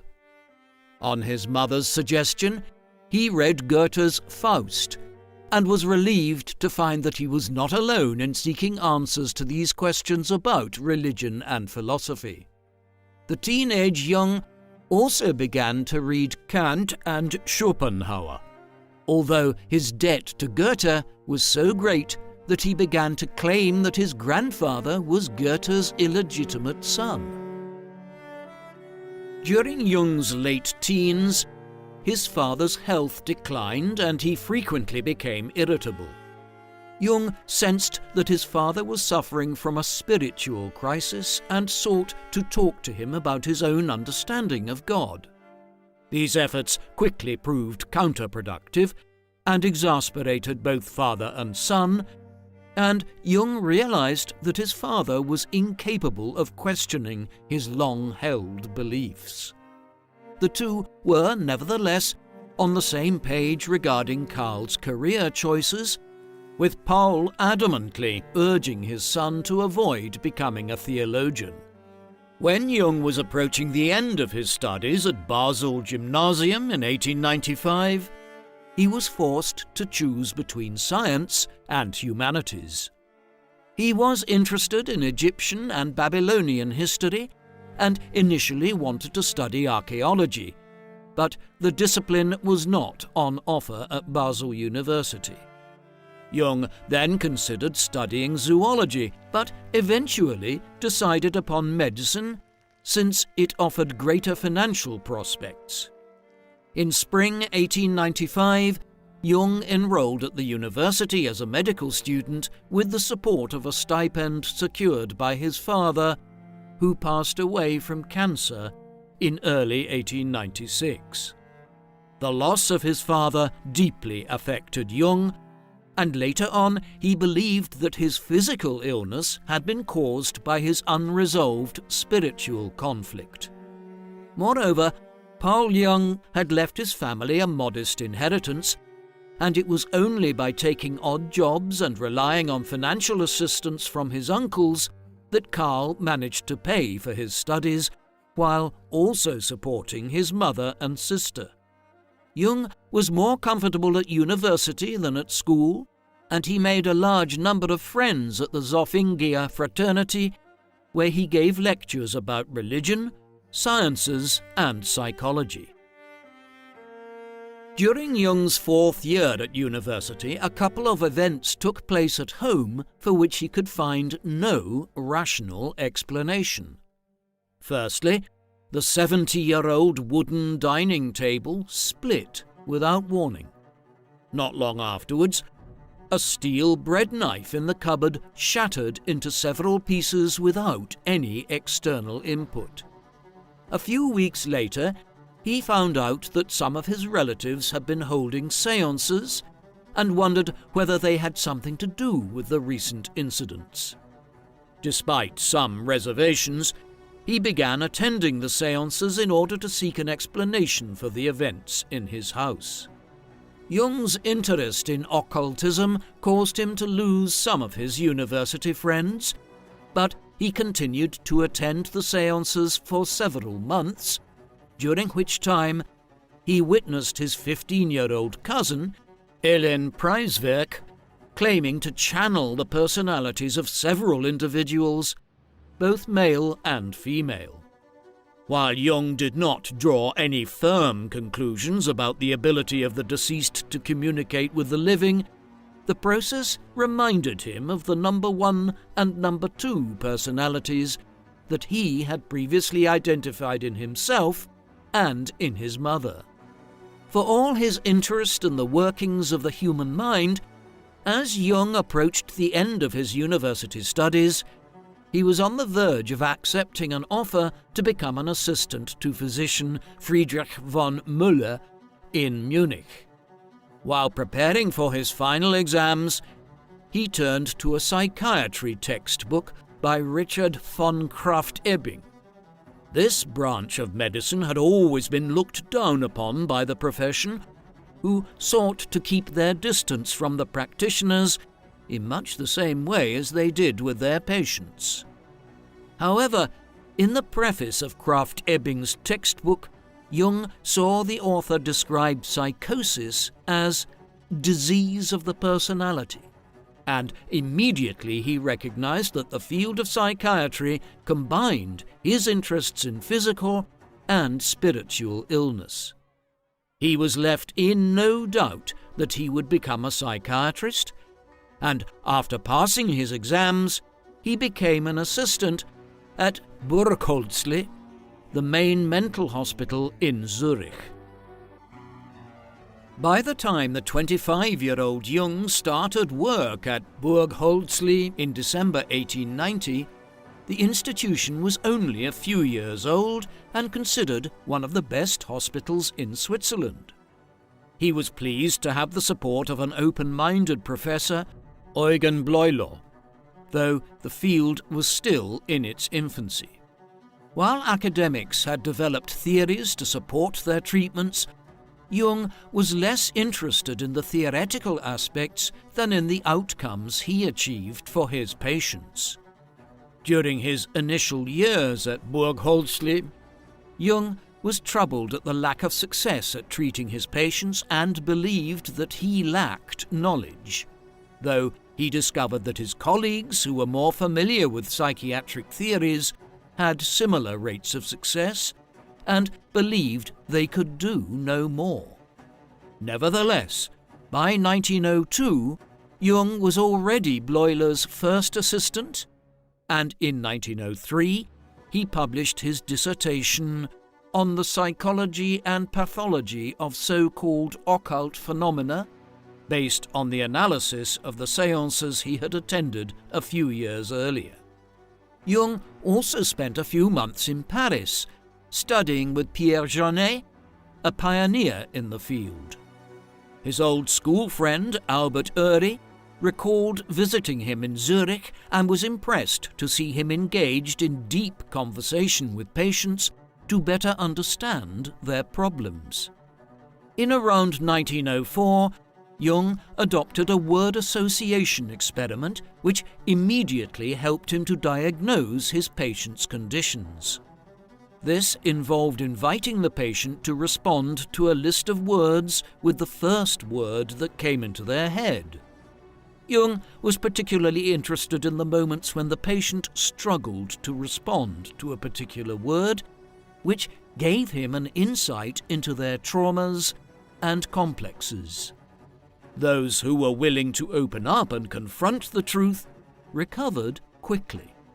At a time when practitioners were searching for universal cures, this taught Jung that understanding individual cases was essential to successful treatment. Alongside his success as a medical practitioner, Jung was settling into family life after marrying Emma Rauschenbach, who was 7 years younger than him. Emma's mother had been a family friend and an admirer of Jung's father before she married a wealthy industrialist at Schaffhausen in northern Switzerland. When Jung paid the family a visit in around 1896, he saw the 14-year-old Emma and was convinced that he would marry her one day. Such a notion seemed preposterous to Jung's friends at the time, and Jung's prospects in 1903 did not appear to be much improved. But after a brief courtship, the couple were married. Emma would give her husband 5 children over the course of their marriage. Meanwhile, Jung's professional career continued to reach new heights in 1905 when he became senior physician at Burghölzli and was appointed a lecturer in psychiatry at the University of Zurich. For several years he had been interested in the theories of the Austrian neurologist Sigmund Freud, whose methods of psychoanalysis were not widely accepted by the academic community. In 1906, Jung sent Freud some material about his word association studies, and when the two men first met in Vienna in March 1907, they spoke for 13 hours, and the two men became close friends and collaborators. However, their professional and personal relationship was not destined to last. In 1909, Jung and Freud travelled to the United States to attend a conference at Clark University, Massachusetts, where both men were awarded honorary doctorates. During the trip, Jung and Freud analysed each other's dreams, but Jung had a sense of unease that Freud was not revealing everything to him, and he was also critical of Freud's particular emphasis on sexuality. Jung's reservations about Freud would increase over the years, but he initially kept them to himself in order to maintain the friendship.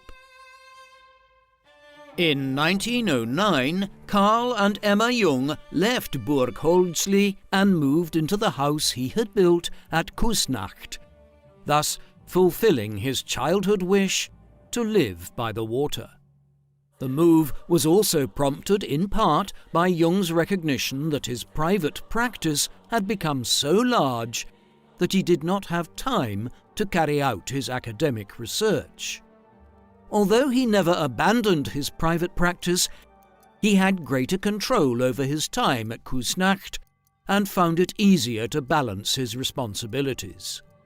Nevertheless, Jung found his first few years at Küsnacht particularly difficult, as he anticipated his break with Freud. Although the Austrian visited Küsnacht on several occasions and had designated Jung as his successor in 1910, the latter's study of mythology, religion, folklore, and other aspects of cultural history that informed his development of the concept of the collective unconscious set him on a collision path with Freud. Jung's research into these subjects informed his 1912 publication, The Psychology of the Unconscious, later revised and republished as Symbols of Transformation in 1952. Jung knew that his ideas about sexuality and its cultural and spiritual aspects would be unacceptable to Freud, who narrowly focused on its personal and biological aspects. Jung felt increasingly uncomfortable meeting Freud at congresses, and while they saw each other for a final time in Munich in November 1913, their friendship was already over in 1912. While Freud accused Jung of premeditated betrayal, the break caused Jung to become depressed, and many of his patients stopped seeking treatment from him. He had many dreams which he struggled to comprehend, and his efforts to understand his own unconscious by going through all his memories were also in vain. In October 1913, Jung dreamed of a flood engulfing much of Europe in blood, while the Alps rose higher to protect Switzerland. Although this proved to be a premonition of the First World War less than a year later, Jung interpreted the dream subjectively and believed that he was suffering from psychosis. He gave up his lectures at Zurich University, concluding that it was unfair for him to teach when he struggled to understand his own mind. He nevertheless accepted invitations to deliver guest lectures, and in late July 1914 he was invited by the British Medical Association to give a lecture at a congress in Aberdeen. He was still in Scotland when the First World War broke out at the beginning of August. The news, though shocking, came as something of a relief to Jung, who realized that his visions had not been about himself. However, he still had to undertake an arduous journey via the Netherlands and Germany to make his way back to Switzerland. Upon his return home, Jung now laboured to understand whether and how his dreams and visions coincided with the rest of mankind. Since 1913, Jung had been recording his visions and experiences in private journals, later known as his Black Books, and from December 1913 he began an experiment in active imagination, inserting himself into his dreams and visions and interrogating every figure that he encountered in them to ask why they had appeared to him. These were often biblical or mythological figures and usually involved a wise old man and a young woman. By late 1915, he began compiling the notes he had jotted down into the Liber Novus, better known as the Red Book. Although he laboured on the task for 16 years, he only managed to transcribe about 2/3 of his manuscripts into the Red Book, which remained unpublished until 2009. Nevertheless, the material within the Red Book would contain the seeds of his most important work over the following decades. During his crisis in 1913, Jung received invaluable assistance from Tony Wolff, who became one of the most important people in Jung's professional and personal life. 13 years younger than Jung, Wolff first met him in 1910 when she was suffering from depression after her father's death. Jung quickly recognized Wolff's abilities and employed her as an assistant, which had an immediate positive impact on her mental health. Around 1911, Jung chose to discharge Wolff, fearing that he was too emotionally involved with her. By 1913, he wrote to her to resume their collaboration, and Jung later saw her as his anima, his inner feminine, who served as a bridge between him and his unconscious. Wolff effectively became part of the Jung household and is widely believed to have been his lover. The affair naturally aroused feelings of mutual jealousy in both Emma and Tony, although in her biography of Jung, the psychologist Barbara Hanna argues that the three achieved a staple modus vivendi, and both women came to recognize the advantages in the arrangement. Even so, the nature of Jung's relationship with Wolff was distasteful to Jung's family, and a chapter on Wolff from Memories, Dreams, Reflections was excluded from publication. In addition to her efforts to help Jung understand his unconscious, Wolff also played an important role as the first president of the Psychological Club, founded by Jung in 1916 as a venue for his patients and followers to meet socially and avoid becoming too isolated. In addition to his theories about the anima and the corresponding inner masculine in women, which he called the animus, Jung frequently encountered a figure in his dreams whom he called Philemon, a manifestation of his number 2 personality who had evolved from the figure of the Old Testament prophet Elijah. Philemon showed Jung that there was only so much he could do to influence his unconscious, and that much of the unconscious was objective rather than subjective. The 4 years of the First World War were among the most creative years of Jung's life, even though he had many other duties. Neutral Switzerland had mobilized its army against any potential incursions, and as an army captain, Jung was often stationed in the Gotthard Pass in the Alps, although in 1917 to 1918 he spent a long period at Château d'Ay in southwestern Switzerland, with responsibility for overseeing escaped British prisoners of war interned in Switzerland. Many of Jung's ideas had parallels with Eastern schools of thought, though he was not consciously aware of this until much later. At Chateau d'Ay, Jung found himself drawing circular symbols similar to Indian mandalas, which he saw as the ultimate expression of the self, the development of which was not a linear process, but a circular one. This discovery caused Jung to feel at inner peace at a time when the guns fell silent across Europe in November 1918. Having completed his journey of self-discovery, Jung never felt the need to investigate his unconsciousness again and learned to live with the forces within, pulling him in opposite directions. Jung's investigation of the unconscious also influenced his research into personality types. One of the most influential publications in the field of analytical psychology, Jung's book Psychological Types, was completed in 1920 and was first published in German in 1921, with an English translation appearing in 1923.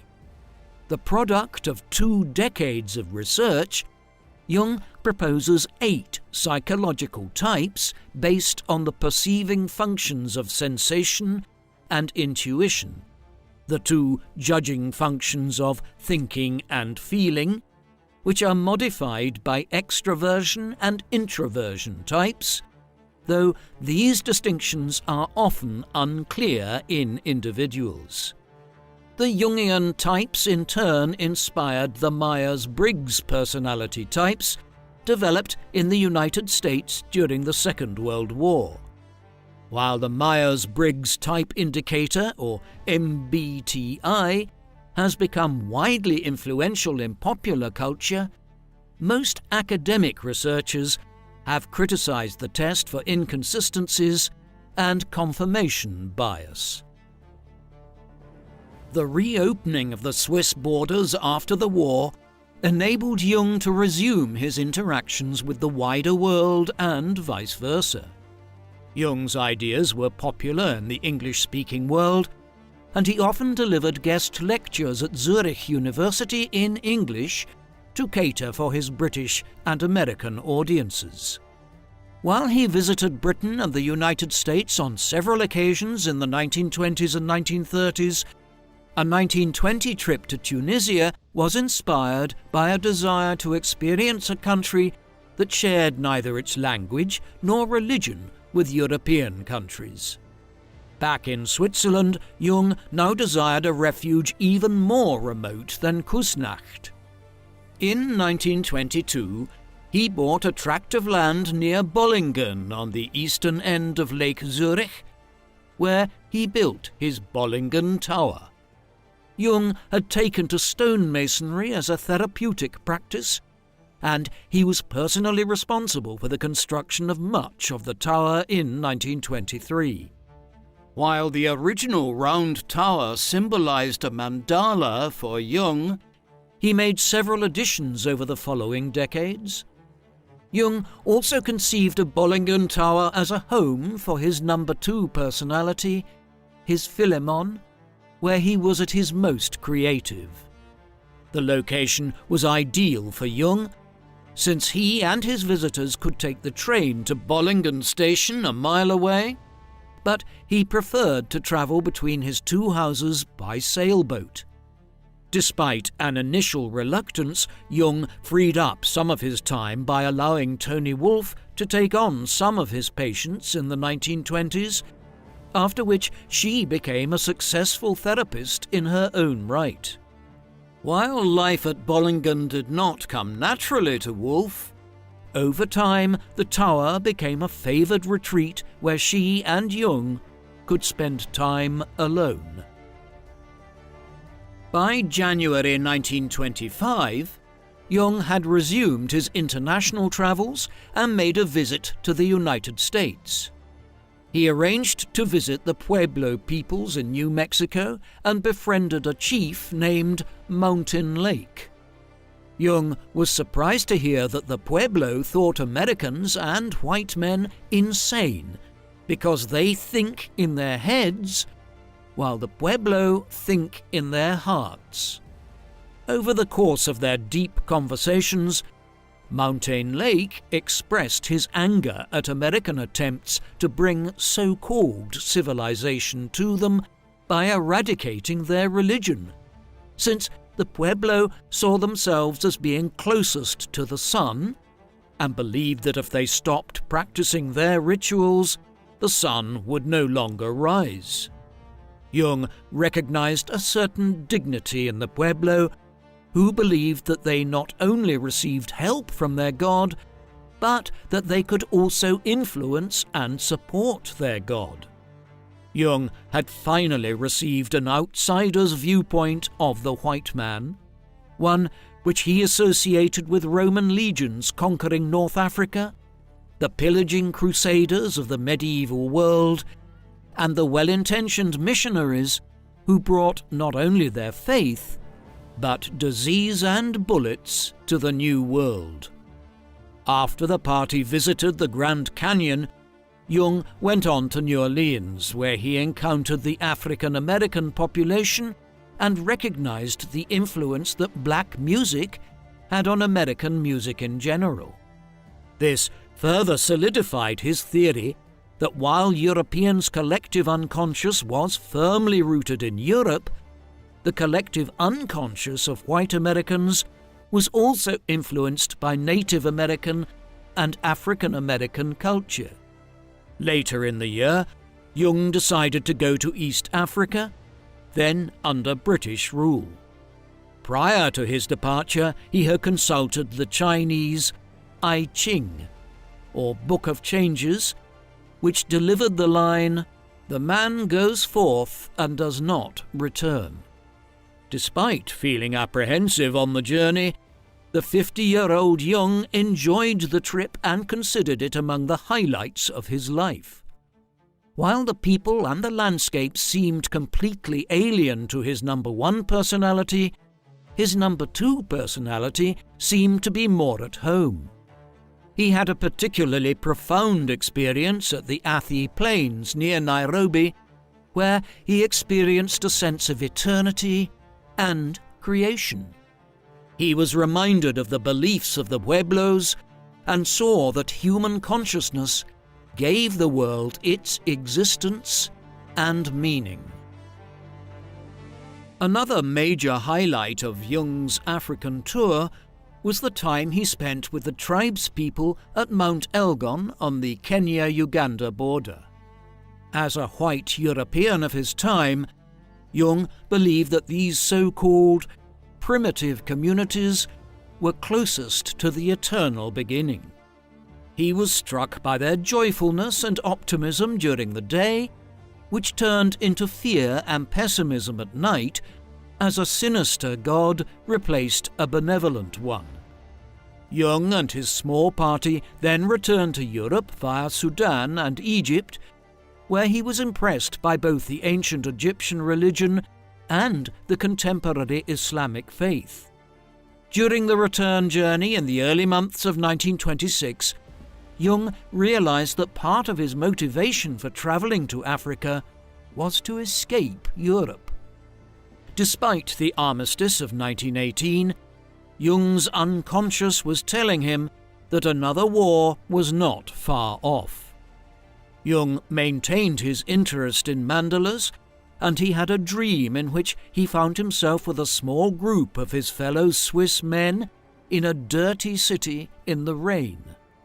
Yet he saw that the city was structured like a mandala, with a central island bathed in sunlight. Each quarter of the city had its own smaller mandala, with a glowing street lamp at its center. He was surprised that his companions were complaining about the bad weather and unable to see the central island. Jung concluded that while he and the other Swiss had to live within one of the smaller mandalas, the central island represented the collective self, accessible to all who could perceive it. The dream encouraged Jung in his hopes that each individual could discover the island within them. The following year, Jung painted another mandala with a golden castle in its centre, and not long after was presented with a Taoist text called The Secret of the Golden Flower, which featured a similar mandala. Jung was a talented artist and painted these mandalas in his notebooks as a form of therapy. He was impressed by the ability of Eastern philosophers to balance opposites, though he rejected the Buddhist objective of nirvana, which seemed to him a denial of the value of human existence and the living world. Jung noticed that the ideas contained within this Taoist text were similar to his own, and was gratified that he was not alone. Jung was conscientious about his duties, and in addition to fulfilling his obligations at his growing practice, he also gave a series of seminars annually in English in Zurich until 1939. These sessions were restricted to around 30 people, enabling Jung to explain his ideas in greater detail than in his books and lectures. He also continued to be active in organizing and hosting social events at the Psychological Club. The organization reached new heights when Tony Wolff took over as president in 1928, and the club became the venue for Jung to introduce his new fields of research. While Jung had been accustomed to travelling from Küsnacht into Zurich by bicycle, in 1929 he learned to drive and bought his own car at the age of 54, which helped him make better use of his time. Jung's life was also made easier by him hiring Marie-Jeanne Schmidt as his secretary. The daughter of a late friend from Basel, Marie-Jeanne served in the role for 20 years and became an integral part of the Jung household. As he grew older, Jung became more prone to exhaustion, and he avoided delivering lectures to large audiences and preferred to remain in Switzerland. In 1932, he received a literature prize from the city of Zurich, an accolade he was particularly pleased with, since he felt that his work had not been appreciated in his homeland. In early 1933, Jung accepted an offer from his friend, chemistry professor Hans Fierz, to join him on a Mediterranean cruise. While in Athens, Jung informed Fierz that he had acquired an extra parcel of land near Bollingen in order to prevent it from being sold for development. He felt he had paid too much for it, and while at the Acropolis, Fierz agreed to buy the land from him to build his own lakeside retreat. Henceforth, Jung would raise a flag at his tower to inform Fierz that he was hard at work and did not wish to be disturbed. Jung's feeling that Europe was due another major war was heightened in 1933 after Adolf Hitler was appointed Chancellor of Germany. Jung was persuaded to meet a senior government official, possibly Joseph Goebbels, during a visit to Berlin in July 1933 to deliver a lecture. Jung left the meeting more fearful about the future of Germany. He described the German people suffering from mass psychosis and argued that the only way to stop disaster was to help each individual become conscious of their possessed state. He attempted to do this with his own German patients. In 1933, Jung became president of the General Medical Society for Psychotherapy, an international organization whose executive was predominantly German. The German affiliate had been forced to exclude Jewish members, and Jung's presidency of the organization fueled later claims that he was a Nazi sympathizer. In reality, Jung had accepted the presidency to ensure that the society became more international in character, and in 1934 he introduced organizational reforms to prevent any national affiliate from controlling the whole body. He also allowed members to join the international body without being members of a national affiliate, thus enabling German Jewish doctors to bypass the government ban. However, he was appalled when the Society's journal, Zentralblatt, issued a manifesto endorsing the Nazi government's political program. Jung countered accusations of anti-Semitism by asserting that he saw distinctions in the racial and national psychology between all peoples, whether Jew and Aryan or French and German. In 1934, Jung began a seminar series on Nietzsche's Also sprach Zarathustra, arguing that the author's identification with the Superman was the cause of his insanity, and that by transferring this concept onto the German people, the Nazis had created a national madness amongst Germans. During the 1930s, Jung began to turn his attention towards alchemy. Although he had been impressed by the Taoist text The Secret of the Golden Flower, he failed to appreciate that the title of the book was a reference to the process of self-cultivation, known in Chinese as internal alchemy. In around 1934, he asked his young assistant, Marie-Louise von Franz, to identify important extracts from texts on alchemy in Latin and Greek, which led him to draw parallels between alchemy and analytical psychology.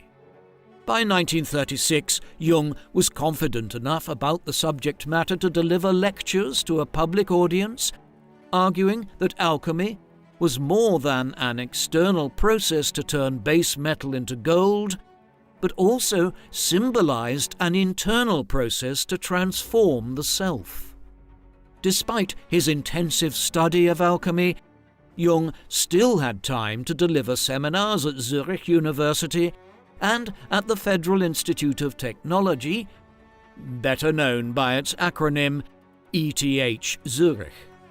He travelled to England for the first time in a decade in 1935, and the following year he and Emma went to the United States, where he received an honorary doctorate from Harvard University. He was back in America in 1937 to deliver 3 lectures at Yale, which proved to be his final trip across the Atlantic. Owing to his interest in Eastern philosophy, Jung had considered a 6-month tour of China, but concluded that he could not afford to be away for so long, and instead settled for 3 months in India and Sri Lanka. Although he had read many Indian texts in preparation, during his visit from December 1937 to February 1938, he was confronted with a totally alien culture that he struggled to understand. He was nevertheless impressed by his visits to the Taj Mahal and the Great Stupa at Sanchi, one of several sites to contain relics of the Buddha. Jung had been impressed by how Indian philosophy sought to balance opposites such as good and evil, though he was critical of the way that this provided an opportunity for Indians to escape real life.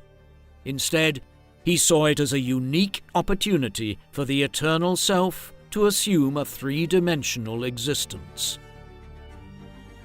Jung fell seriously ill in Kolkata and stayed in hospital for 2 weeks before he could travel onwards to Sri Lanka. During the India trip, he received 3 more honorary doctorates to add to the 3 from the United States. These accolades usually did not mean too much to him, But he was excited to receive an honorary doctorate from the University of Oxford in the summer of 1938, as he was fascinated by the symbolism in the traditional ceremony. Meanwhile, the storm clouds were gathering over Europe with the German annexation of Austria in March and the occupation of the Sudetenland from Czechoslovakia in November. Jung believed that war was inevitable, but he was disappointed that even anti-Nazi Germans, whom he admired, were convinced that England and France would be responsible for any war. While Jung had no illusions about Neville Chamberlain's declaration of peace in our time, he hoped that such measures would cause the extremist regimes of Germany and the Soviet Union to fight and destroy each other first. He was shocked to hear of the Nazi-Soviet Non-Aggression Pact of August 1939, and while Switzerland maintained its traditional neutrality during the Second World War, unlike the First War, the Swiss were mostly sympathetic to the Allies.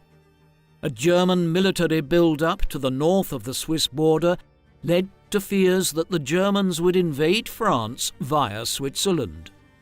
While the Germans marched through the Low Countries instead, Jung evacuated his family to Saanen in the mountains to the south of Bern and visited them every weekend. The rapid collapse of the French army in May and June 1940 ensured Switzerland remained untouched, and from July onwards Jung resumed his habit of staying between Küsnacht and Bollingen. During the war, Jung often helped fellow doctors and scientists targeted by the Nazis to find refuge in neutral Switzerland. In 1942, he was approached by a leading German psychiatrist to support a plan to end the war by declaring Hitler mad and overthrowing him, opening the path to a negotiated peace with the Western Allies and the redeployment of German military resources to the Eastern Front.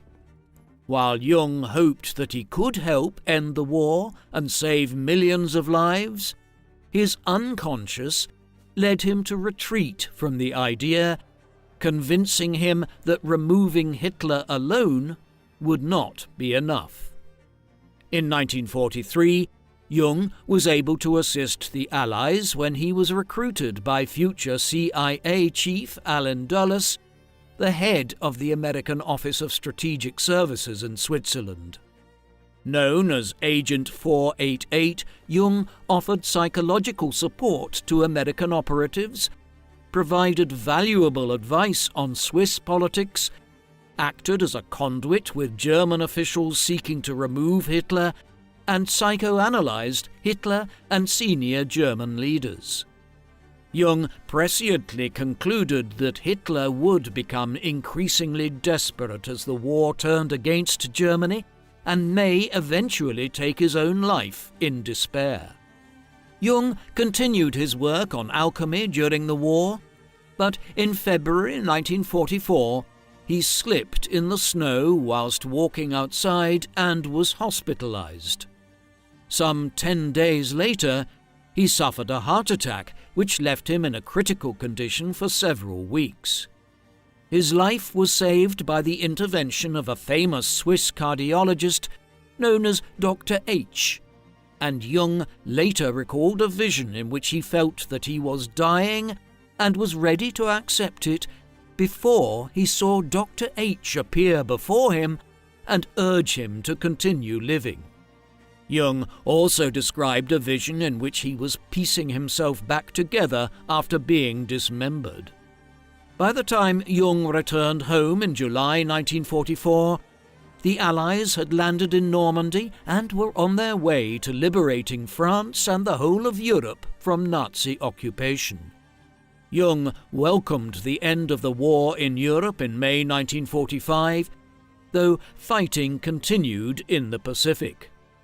While Jung welcomed the end of the Pacific War in September, he was horrified at the atomic bombings of Hiroshima and Nagasaki in August. despite his near-fatal illness, the years after the war were among the most fruitful of Jung's life. By scaling back his work with patients and his teaching duties at academic institutions, he had more freedom to write. In his 1944 book, Psychology and Alchemy, Jung introduced his theory of alchemy as a metaphor for internal psychological processes for a wider audience. For several years, he and Marie-Louise van France had been working on Mysterium Coniunctionis, a study of the relationship between opposites in both alchemy and psychology. Jung considered this his most important work, though over the next decade he was frequently beset by other problems that took precedence in his mind. In 1945, Jung wrote an article entitled After the Catastrophe, in which he invited the German people to reflect on their part in the war. When Winston Churchill visited Switzerland in 1946, Jung and his compatriots gave him a warm welcome. The two men met on a couple of occasions, including at a banquet in Zurich, where Jung noticed that the tables were arranged in the same way as the mandala city that he had seen in his dream 2 decades earlier. Jung was seated next to Churchill. He was impressed by Churchill's openness in talking about his war experiences. Jung suffered another heart attack in November 1946, although on this occasion his recovery was much swifter. In 1947, the 72-year-old Jung and his associates worked on the establishment of the C.G. Jung Institute, formally founded in 1948. Jung was its inaugural president, but rarely intervened on how it operated. Before he could continue on his magnum opus, Jung found that he had to answer important questions about Christianity and psychology. In Ion, Researches into the Phenomenology of the Self, from 1951, Jung examines the rise of Christianity and identifies Christ with the self. The following year, Jung published Answer to Job, in which he inverts the traditional narrative of Christ sacrificing himself for man's sins by arguing that God sent Christ to earth to repent for his own sins and his mistreatment of Job, as described in the Book of Job. Through this process, God becomes purely good, but as a consequence, the evil side of God is denied an outlet, threatening a wholesale destruction that Jung associated with the atomic age. In 1952, inspired by his correspondence with the physicist Wolfgang Pauli, Jung published his thoughts on synchronicity, a phenomenon in which an inner thought manifests itself as an external experience in a fashion that defies conventional scientific views of causality. Jung's work on Christianity and synchronicity naturally caused an outcry among theologians and scientists, respectively, but he was now able to work on Mysterium Coniunctionis. In this culmination of his extensive research into alchemy, Jung cites ancient texts on alchemy and suggests symbols illustrating the chemical processes. He associates them with the psychological processes of self-discovery, in which elements are first identified and separated before being combined. Jung then described the technique of active imagination as a means of uniting the conscious with the unconscious in the individual. While Jung recognized that no alchemist had ever succeeded in their experiments, he argued that the psychological inquiries into the unconscious from the 19th century continued where the alchemists had left off, and that the symbols and materials left behind by the alchemists were of great value in his own efforts to explain the process of self-realization. Mysterium Coniunctionis was completed in 1955 and published in 1956, when Jung was 81 years old. By the time Jung celebrated his 80th birthday in July 1955, he had already lost many close friends and associates. Although Toni Wolff was 13 years younger than Jung, she was a lifelong smoker and died unexpectedly in 1953. That year also witnessed the demise of Jung's friend and Bollingen neighbour, Hans Viertz. Emma Jung had been hospitalized in the spring of 1955, and although she temporarily recovered, she fell ill again at the end of the year and died on the 30th of November 1955. Jung struggled to cope with the loss of his wife, though he lived 6 more years and continued to split his time between his 2 homes. Management of the household was entrusted to Ruth Bailey, an Englishwoman who had been among Jung's travelling companions in East Africa and who moved to Switzerland after Emma's death. Jung continued to write, and during the final years of his life, he produced a short book entitled Present and Future in German and The Undiscovered Self in English, in which he asserted the importance of the individual gaining consciousness to avoid becoming slaves to nation-states threatening each other with nuclear annihilation.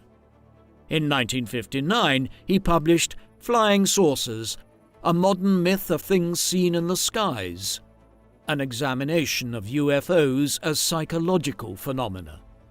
He also began working on Memories, Dreams, Reflections with Aniela Jaffe and gave an interview to the BBC.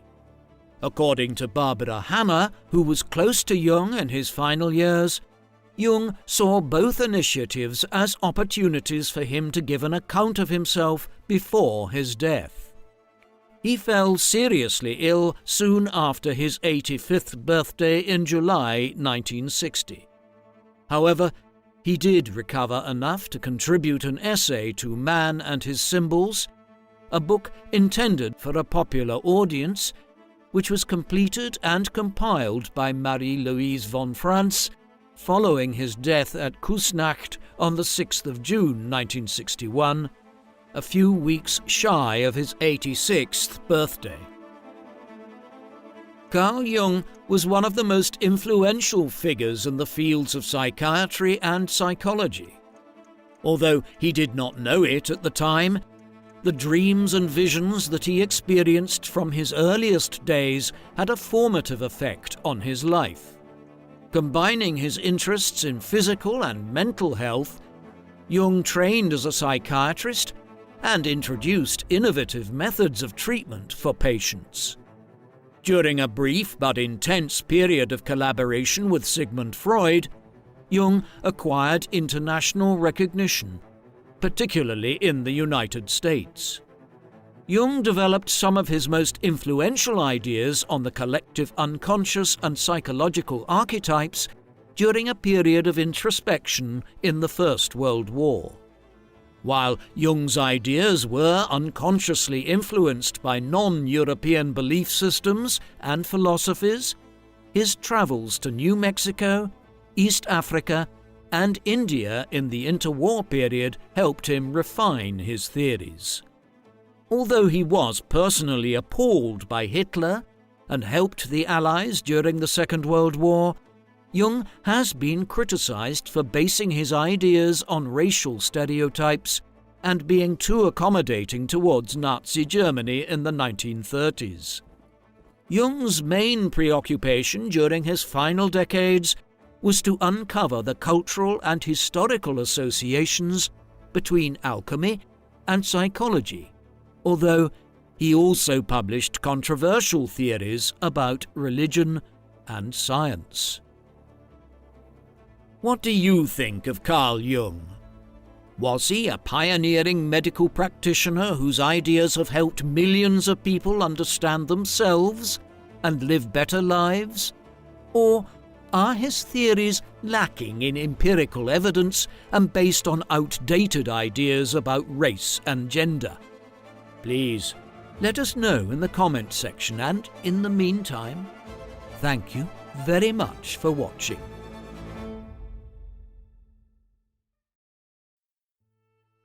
Sigmund Freud and Carl Jung are remembered today as the two most influential individuals in the history of psychoanalysis. One is credited with popularizing the entire field of psychology around the commencement of the 20th century, while the other added much-needed nuance after Freud's excessive focus on how sexuality shaped people's subconscious desires. Nonetheless, it's unusual how a discipline that reveres these two men to such a degree has fundamentally moved on from them. Walk into the average psychologist's office today, and you will not be asked to engage in psychoanalytical explorations of your subconscious. Instead, the discipline tends to be much more grounded in exploring how to improve people's day-to-day lives in a practical way, and to resolve existential problems without overtly focusing on in-depth exploration of the patient's long-term psychological makeup.